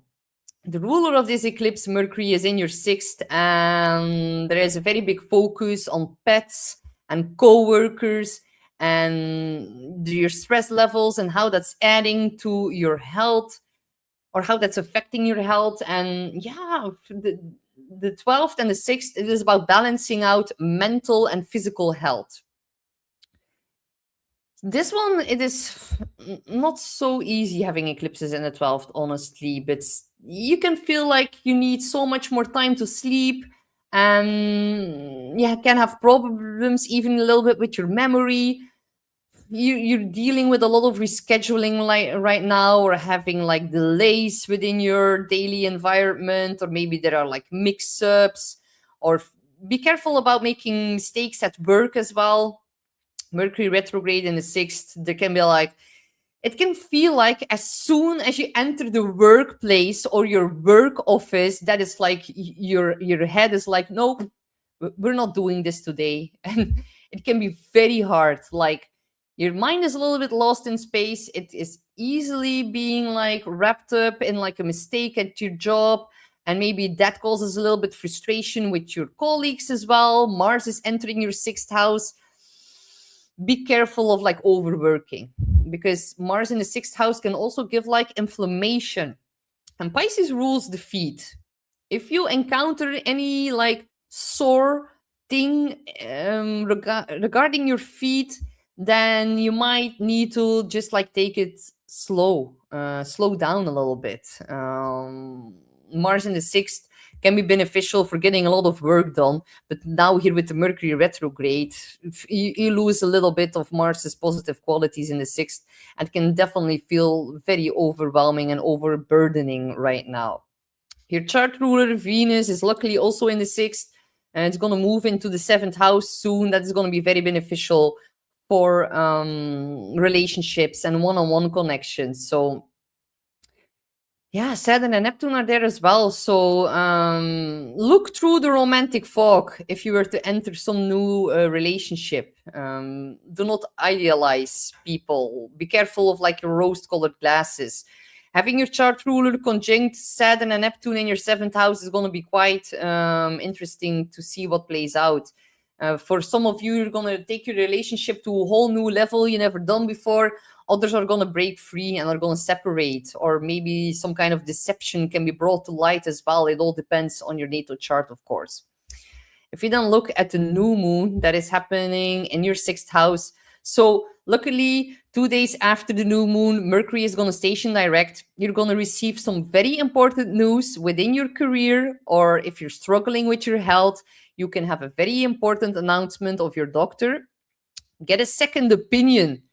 Do not believe everything your doctor is telling you right now. And I know that sounds a little bit, yeah, I'm just like, not really for like the classic medicine. I know a lot of you aren't either, but still, if you even visit an alternative homeopath or acupuncturist or someone else, make sure you visit multiple people. If you suffer with anything right now, Pisces, it can be very, very difficult to diagnose.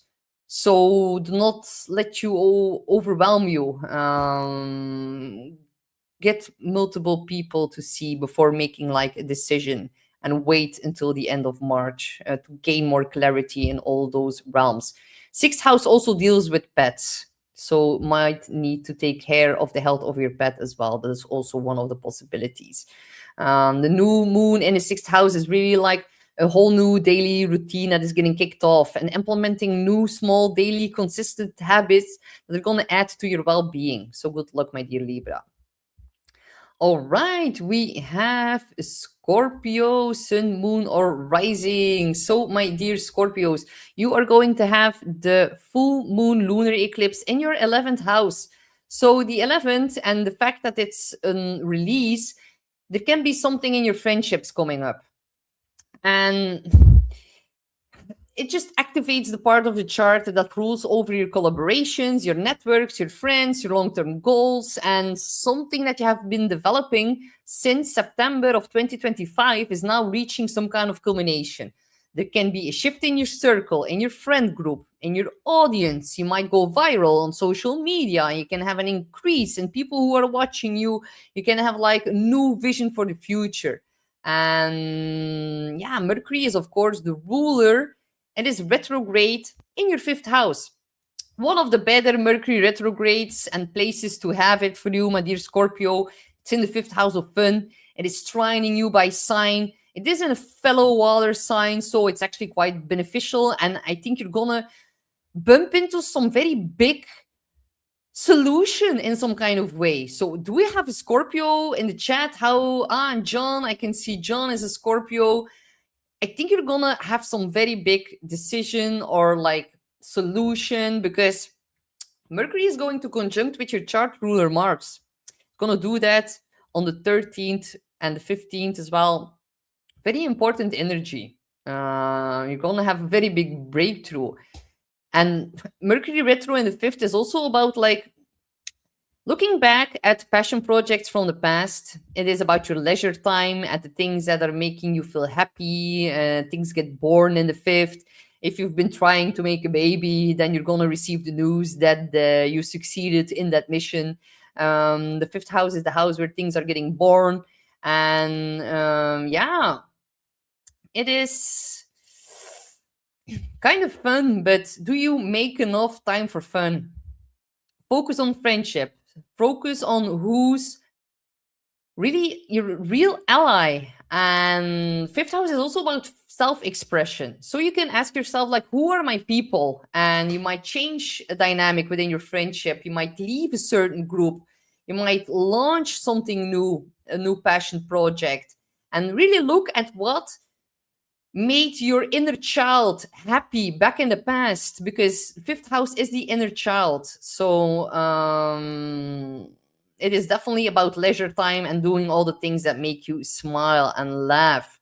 And it can Scorpio, you're also one of the signs that is going to bump into excess, like attractions from the past can be brought back up again here. And the fifth house is the house of romance, of course. So watch March the 13th. Mars is going to be conjunct the North Node. And then on the 15th, it will be conjunct Mercury. And then on the 21st, it's going to trine Jupiter in your ninth house.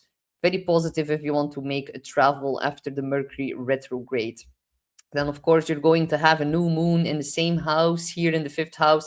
So that is also going to trine you. Very positive new seed that is being planted here. There can be new romance, recommitment in love, pregnancy. It can even play out in the lives of your children. But might also launch a new creative project or return to something that you really loved from the past. If you are an artist and you need to perform, then that is like very, very positive energy here in the month of March. So just know, like, your happiness, it is not a distraction. Here it says that in March, it's going to be your path forward. Pleasure is productive. And use your creative voice. It's gonna bring a lot of destined new things into your life. So good luck, my dear Scorpio. We have Sagittarius and Moon or Rising. You're gonna have this full moon lunar eclipse in your 10th house. So very striking. The 10th house is really about your career, your reputation. It is also the house of authority. It is the house of the father, of your boss. And some Sages are gonna be like, well, F it.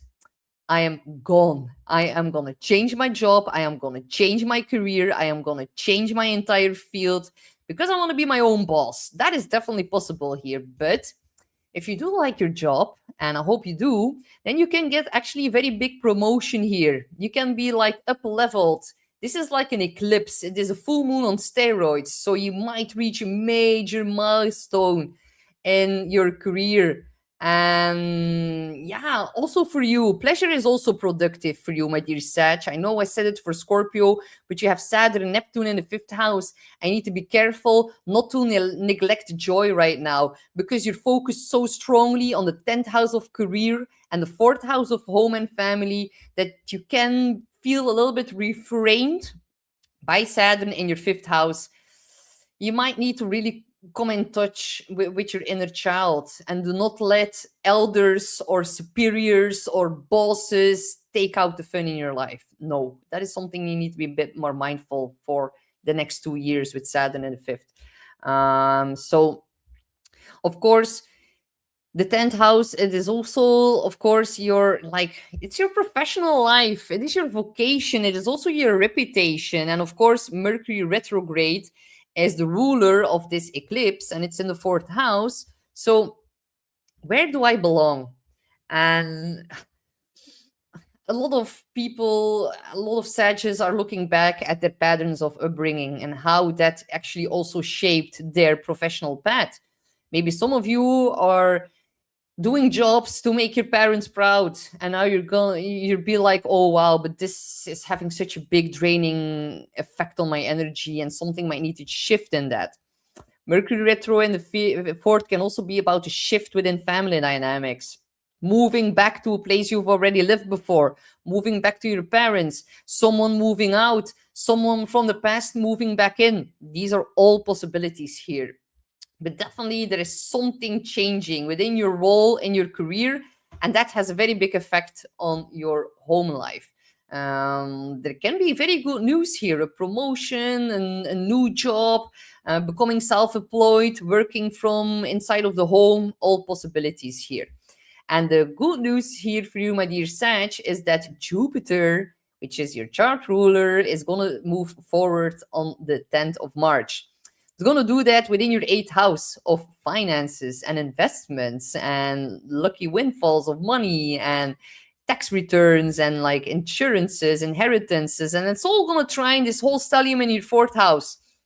Some of you are going to sell their home.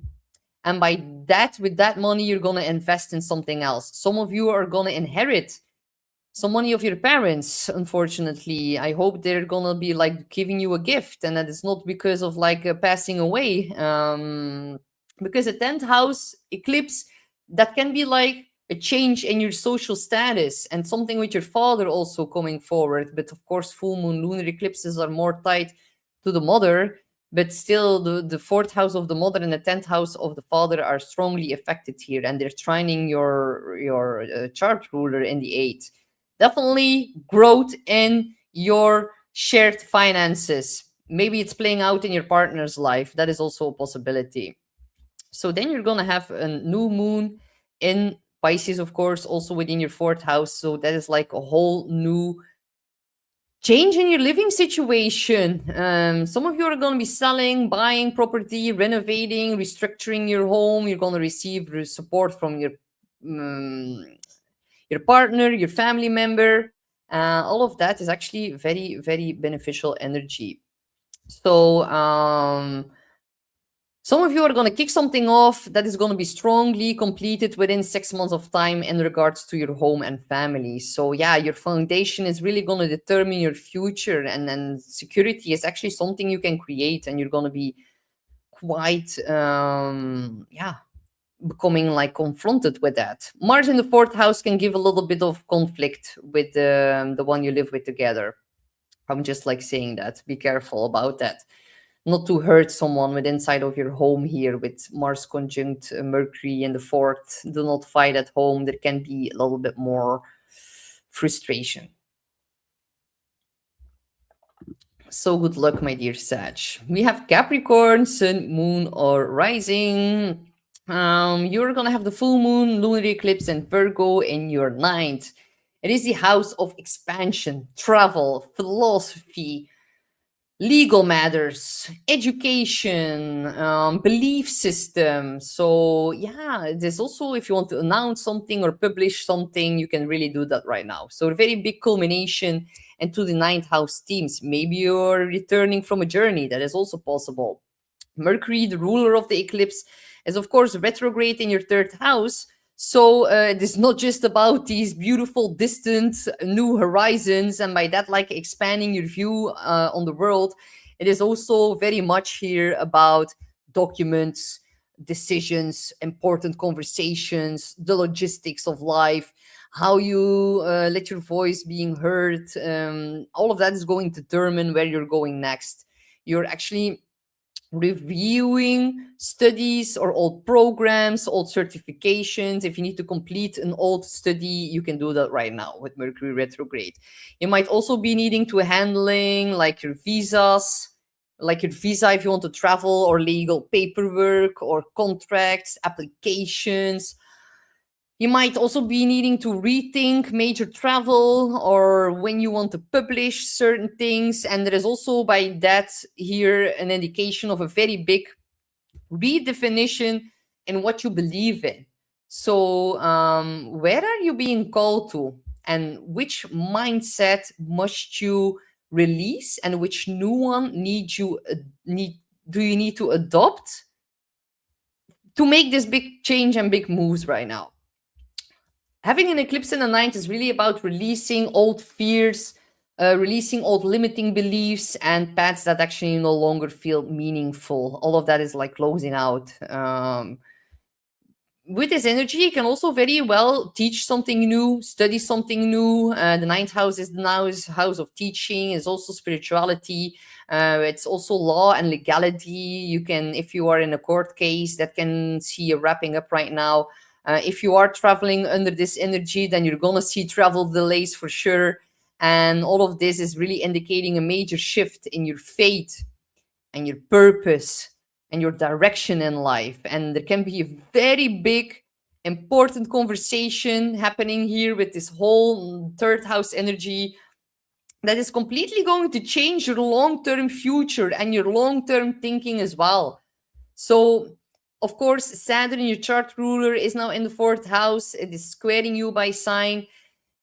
This is a whole restructuring of your emotional landscape together with Neptune. Neptune has been dissolving a lot of family dynamics, and now Saturn is giving you a reality check in that. The fourth is about your home, your house, your roots, your emotional security, and all of that is being massively rewritten right now for the next 36 years. So you're definitely feeling the weight. Venus is gonna hit your chart ruler, the sun is gonna hit Saturn. Aries season is going to kick off in your fourth house by the end of March. There's going to be a lot of intensity going on in your fourth, my dear Capricorn. Prepare yourself for that. Be careful of fire at home, burning yourself while cooking. If you feel angry, it might be best to like move inside of your home do not go like sit on the sofa pissed off, because that is then like gonna implode inside.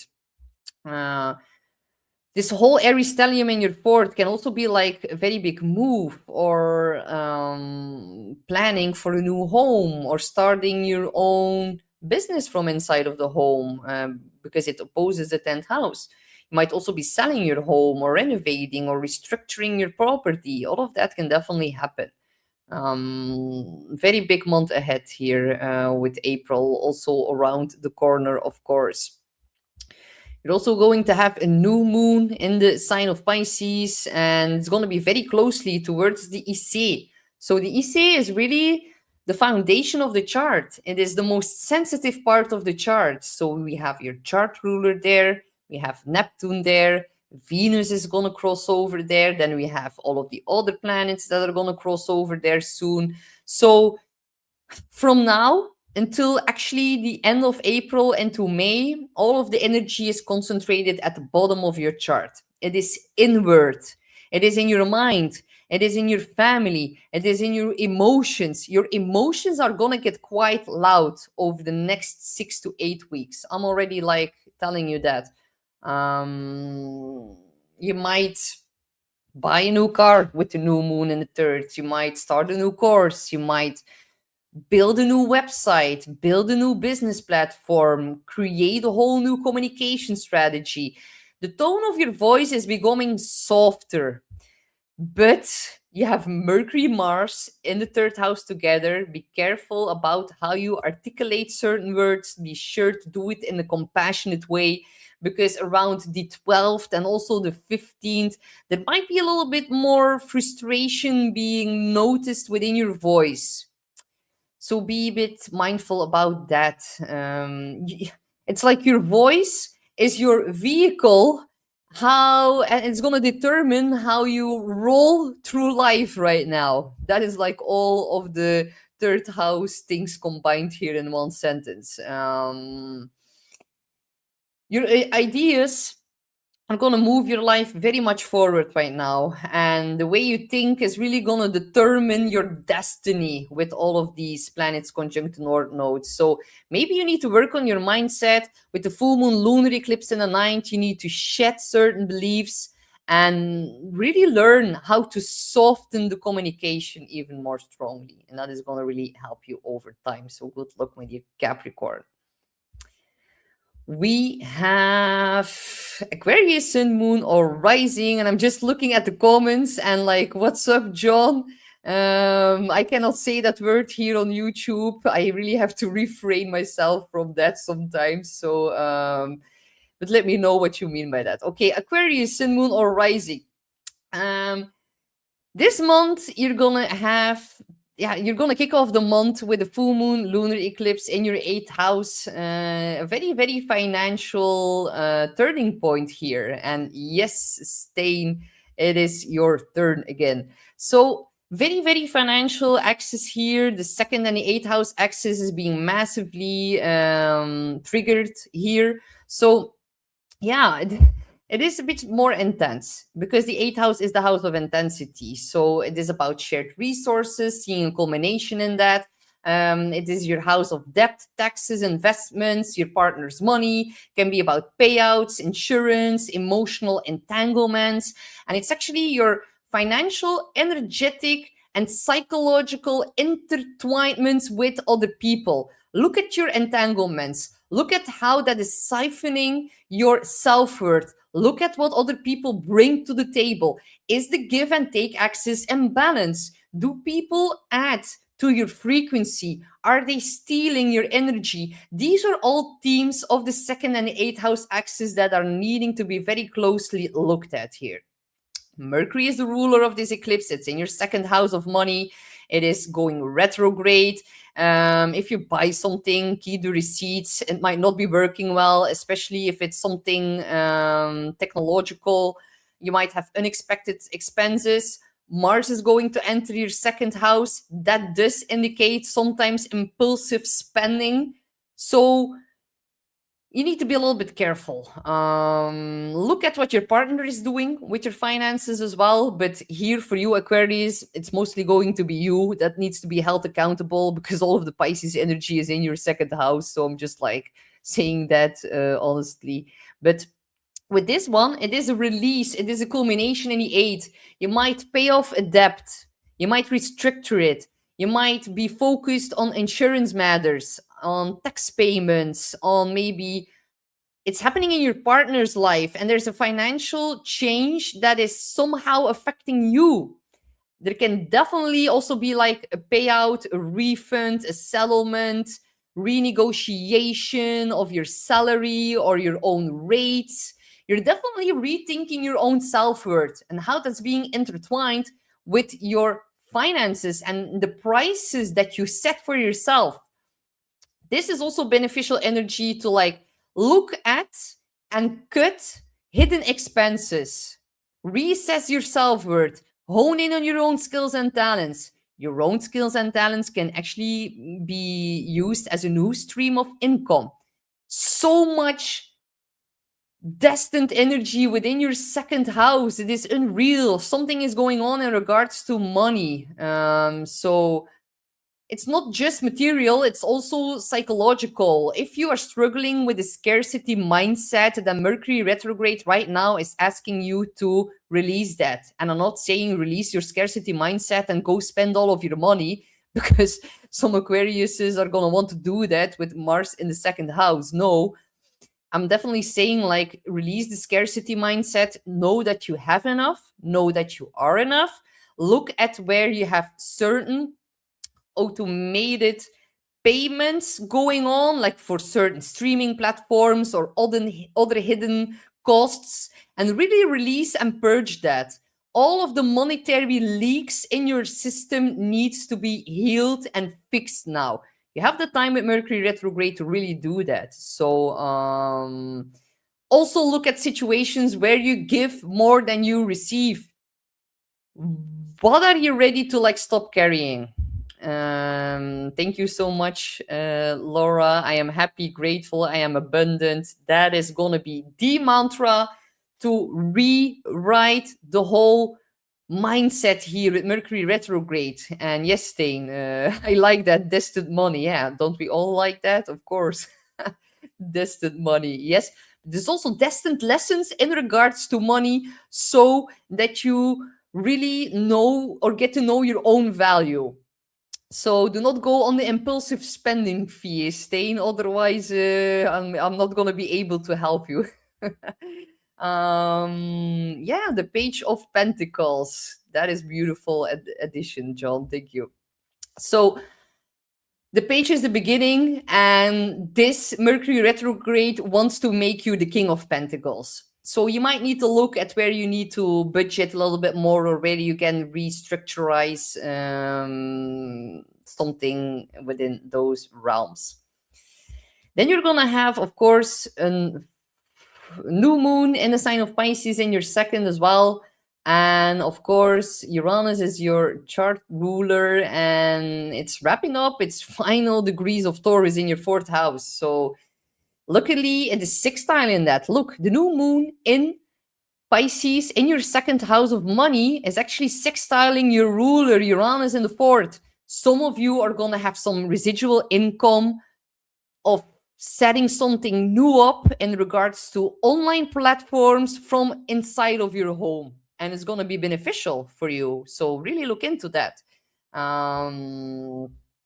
But definitely do an money audit, and you might renegotiate a very important contract, and here you can then implement that and sign something after the 20th. Wait until Mercury retrograde is over. But definitely there can be some conflicts actually over renegotiating that with Mercury retrograde conjunct Mars. So be sure not to fight over money.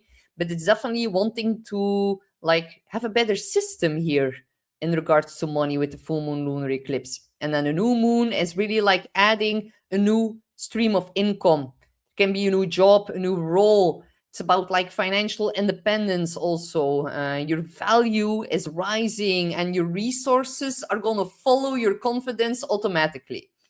So that is going to be very, very positive. And something else, Mercury. Yeah, I've had Mercury, Venus. Yeah, Venus is in your third.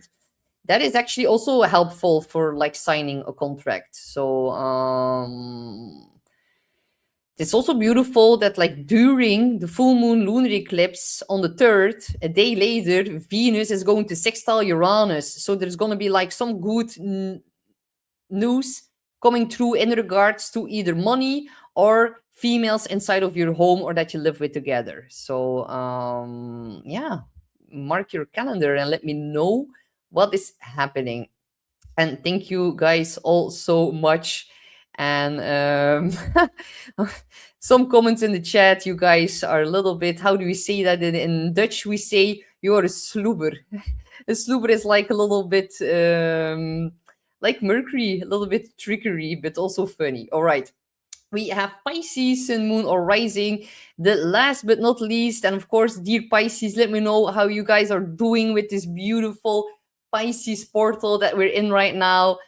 We have an eclipse in the sign of Virgo, of course, and the ruler is, of course, Mercury, and it's retrograde in your sign. So, my dear Pisces, you are also one of the stars of today's show, alongside with Virgo, of course.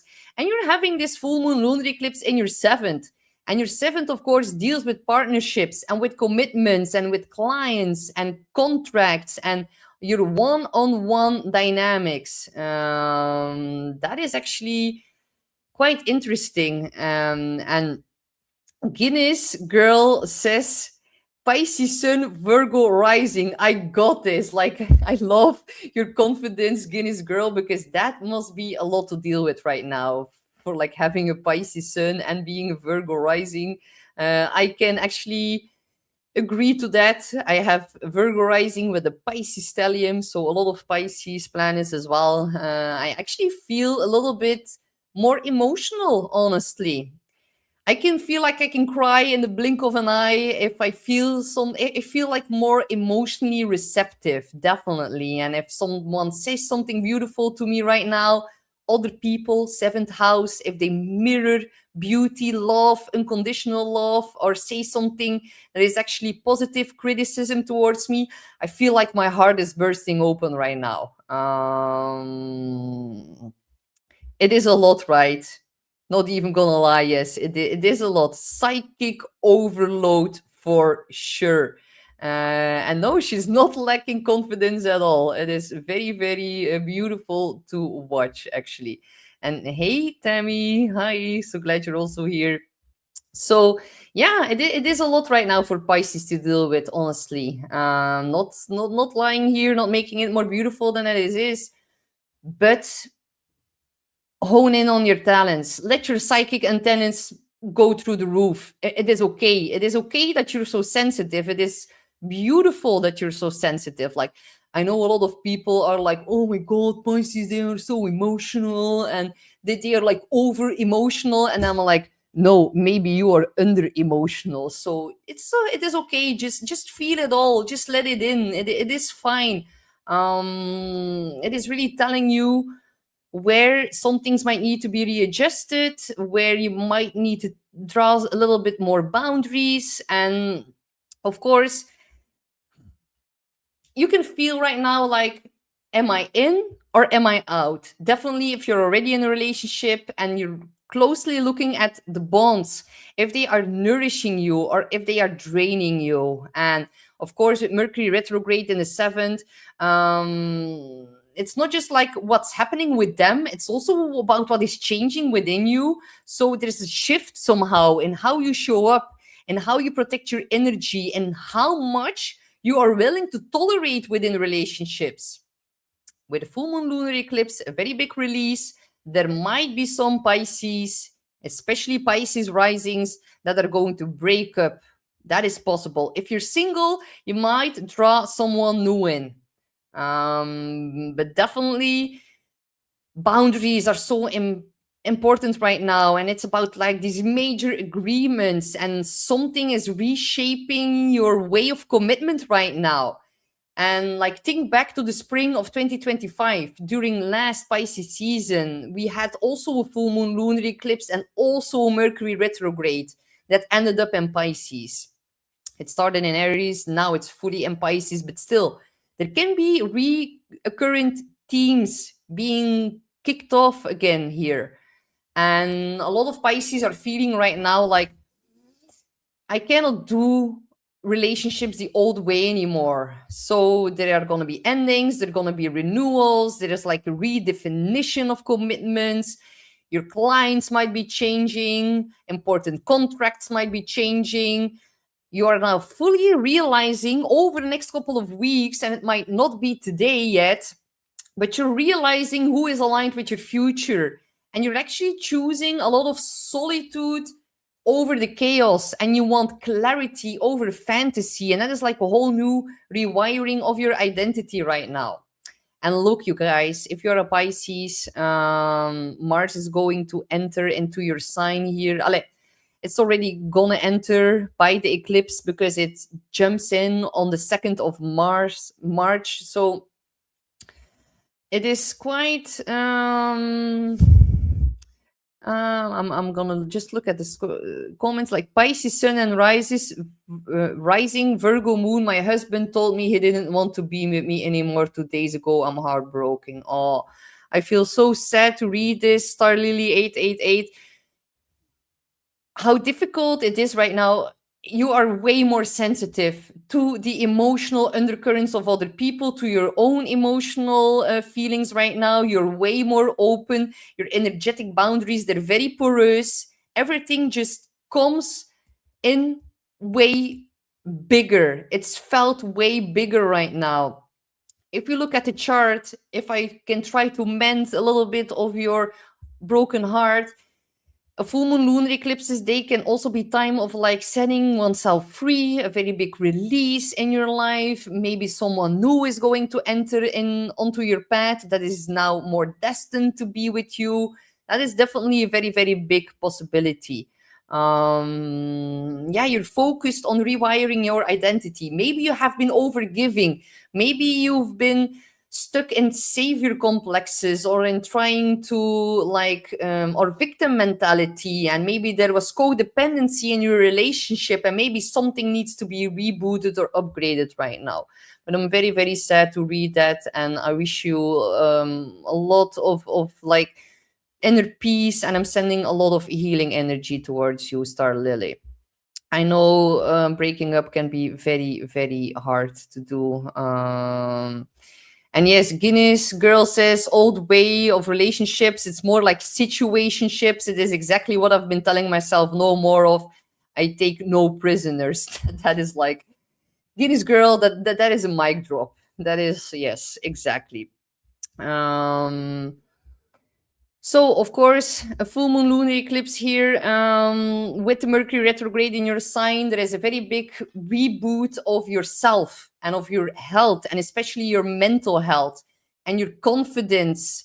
There can be a little bit of like confusion within your confidence, but there's definitely some kind of like a surge of like instinct and self protection.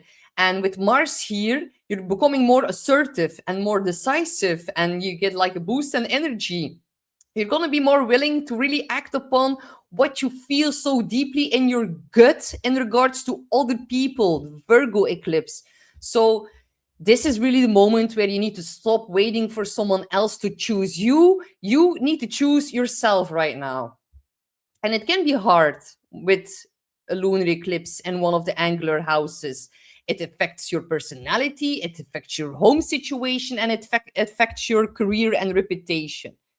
And on the 13th, Mars is going to be conjunct the North Node. That can be a very distant moment of like a reboot in your identity. Maybe some male is going to help you reboot that in some kind of way, or you're going to have the energy to do that.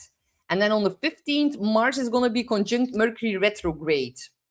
So that can be like very reactive conversations, conversations, getting out of hand, impulsive decisions, rushing. Be careful, slow down.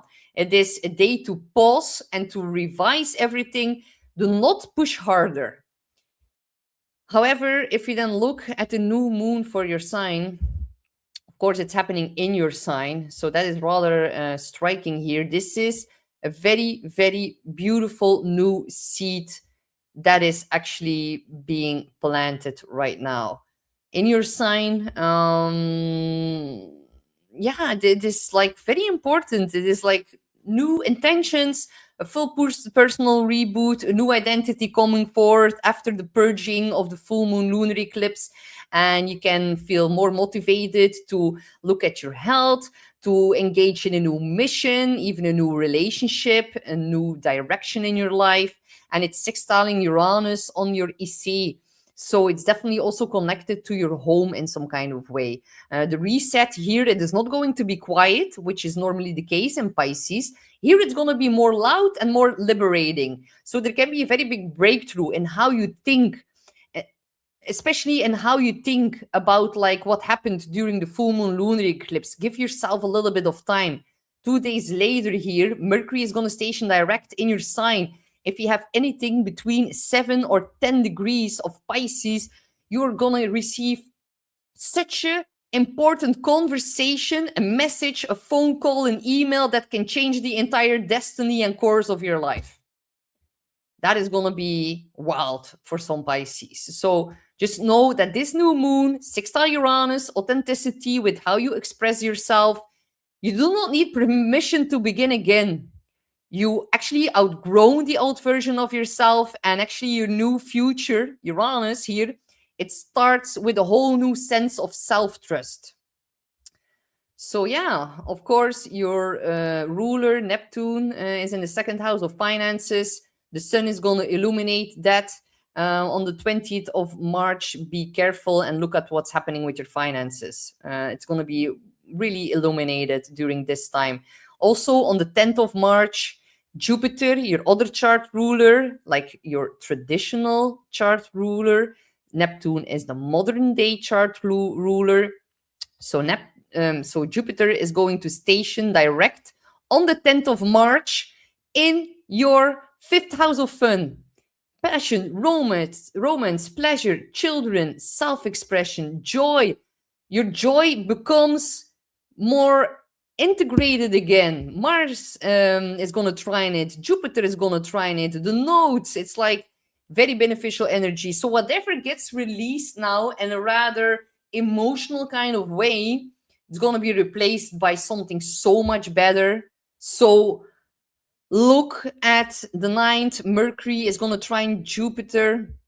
The 29th, Mars is then going to trine Jupiter. The 21st of March, Mars trine Jupiter. That is going to be a very, very important day. You're going to have some kind of magnetic confidence. A lot of momentum is going to start to build in your creativity, in your fun, in your romance. There's going to be some kind of joyful expansion. So happiness, it is not a luxury. It is actually going to be your fuel for the month ahead. And really look at the past and how you need to release all of that before Aries season kicks off and the equinox happens and spring sprung, and like that is going to be very, very important. Rest, rewind, unwind, tap into your intuition and your emotion, focus on spiritual practices. Watch your tongue around the 12th until the 15th of March. You're going to be a little bit more feisty in your communication, and people are not used of that, like with you. So, yeah, it's very interesting. You're actually learning that your softness needs boundaries right now. Your intuition actually needs a little bit of structuring, and other people are making you aware of that. And your love needs standards, and you are upgrading your standards, and you actually need a life, or your life needs someone who chooses you first. And I know you always give, overgive, try to sometimes save people or be saved, or like it is something you need to be very, very aware of. So once Mercury goes direct on the 20th of March, you're going to have a full like forward momentum building. And you're actually not losing anything that wasn't meant for you. You're actually shedding all of the blocks and all of the blocks that actually created this older version of you and that now needs to be released, because there's like a new one ready to fully rise within your intuition. You can feel it coming quite strongly. And Guinness girl, Astrid, it's like you are speaking to me personally. This is exactly what's been going on with me. I feel you very well, Guinness girl. With all my Pisces planets, it's definitely not very easy here for people who have a lot of Pisces energy and Virgo energy, of course. And hey, Hannah, my Belgian friend, is here as well. Yeah, a lot of people and love in the chat here tonight. Yeah, Jupiter. Millie says, "Oh, Jupiter used to rule Pisces. How expansive." Well, actually, yeah, it was before they found Neptune that actually Jupiter was the ruler of Pisces, but it still works. And sometimes I feel that it's, yeah, we really need to look at both. Like, for example, for Aries, and especially Scorpio, I meant Scorpio. For Scorpio, they have Mars back in the day. Now they have Pluto. But still, Mars is extremely important for Scorpio, and there are multiple things like that. So it's so beneficial for Pisces to have like Jupiter direct on the 10th of March, trining the whole Pisces stellium from their fifth house. I know, my dear Pisces, that things might feel a little bit confusing right now, but you're going to have a big resolution and it's going to be handed to you by the mystical realms, by the gods. Jupiter is the gods and Pisces is like the mystical realms and your higher self and your spirit guides. And it's like making a beautiful flow. It is a trine. It's just like gonna fall onto your lap. So if things feel a little bit unclear and unstable and you feel like you're drunk without even touching a single like glass, and I do not recommend you doing that at all, and it's going to confuse you even more fully, so do not do it. But definitely there's going to be some kind of a switch happening for sure. So thank you guys all so much for all the love in the comments. And I because I can see there are still so many people here, I'm gonna draw another card to end this video before I say goodbye to all of you beautiful souls. And yeah, it is such a special energy here. We're in the eclipse portal still, so expect some major turnarounds for sure. So what does the audience need to hear for the lunar eclipse and the Pisces stellium?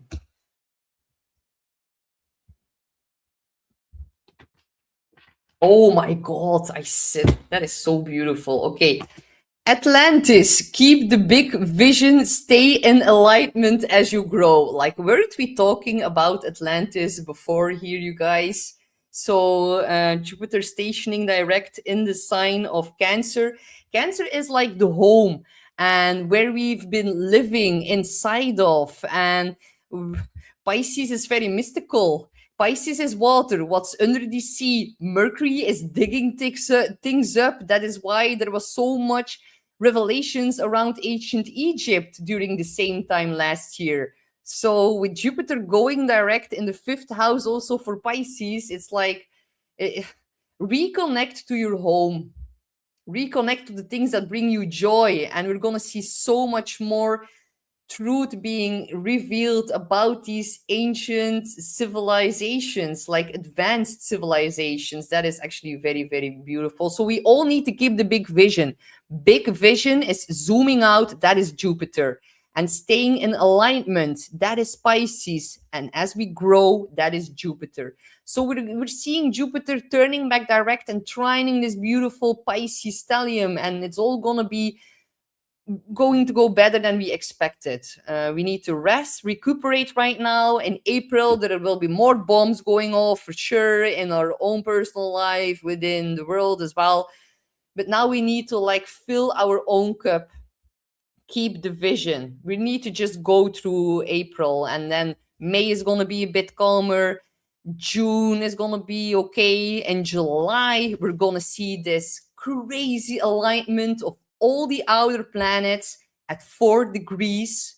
I think then we can definitely have more disclosure and revelations in regards to ancient Egypt and Atlantis and the pyramids, because on the 12th of August, we're having our first new moon solar eclipse in Leo. It's going to be at 20 degrees, Scorpio degree, and that will happen on August the 12th. And during the solar eclipse in Leo, there's going to be a lot of asteroids that are connected to Egypt that will be conjunct the solar eclipse. Like Osiris is conjunct to solar eclipse, Isis is conjunct to solar eclipse. So I'm happy. I'm like expecting a whole bunch of things to be released during this time. So yeah, keep the big vision. It's all a bit rumbly right now and a little bit wonky, but we need to stay in alignment as we grow.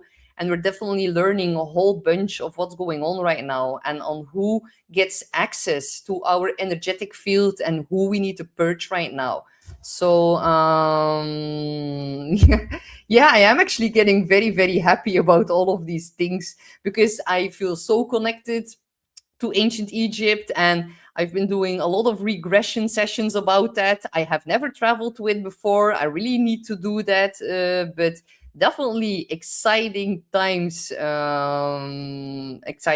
ahead. And McGillen says, are we getting info of the pyramids of the coast of Cuba? Actually, I think we're going to see a lot more pyramids around the world being like revealed. Like a lot of them are hidden under the earth with like the whole mud flood and Tartaria. And we know that there are like a lot of things being hidden from us. And that is also the sign of Pisces. It deals with everything that is unseen, that is happening behind the scenes. Pluto is like what's underground, and Neptune, Saturn together are like dissolving a lot of the structures right now. And I think we're in for like massive awakening, and we can all feel it very strongly right now. And it's going to be very interesting to see all of the disclosure around like our ancient power sources that is actually connected to the solar eclipse and Aquarius that we just had.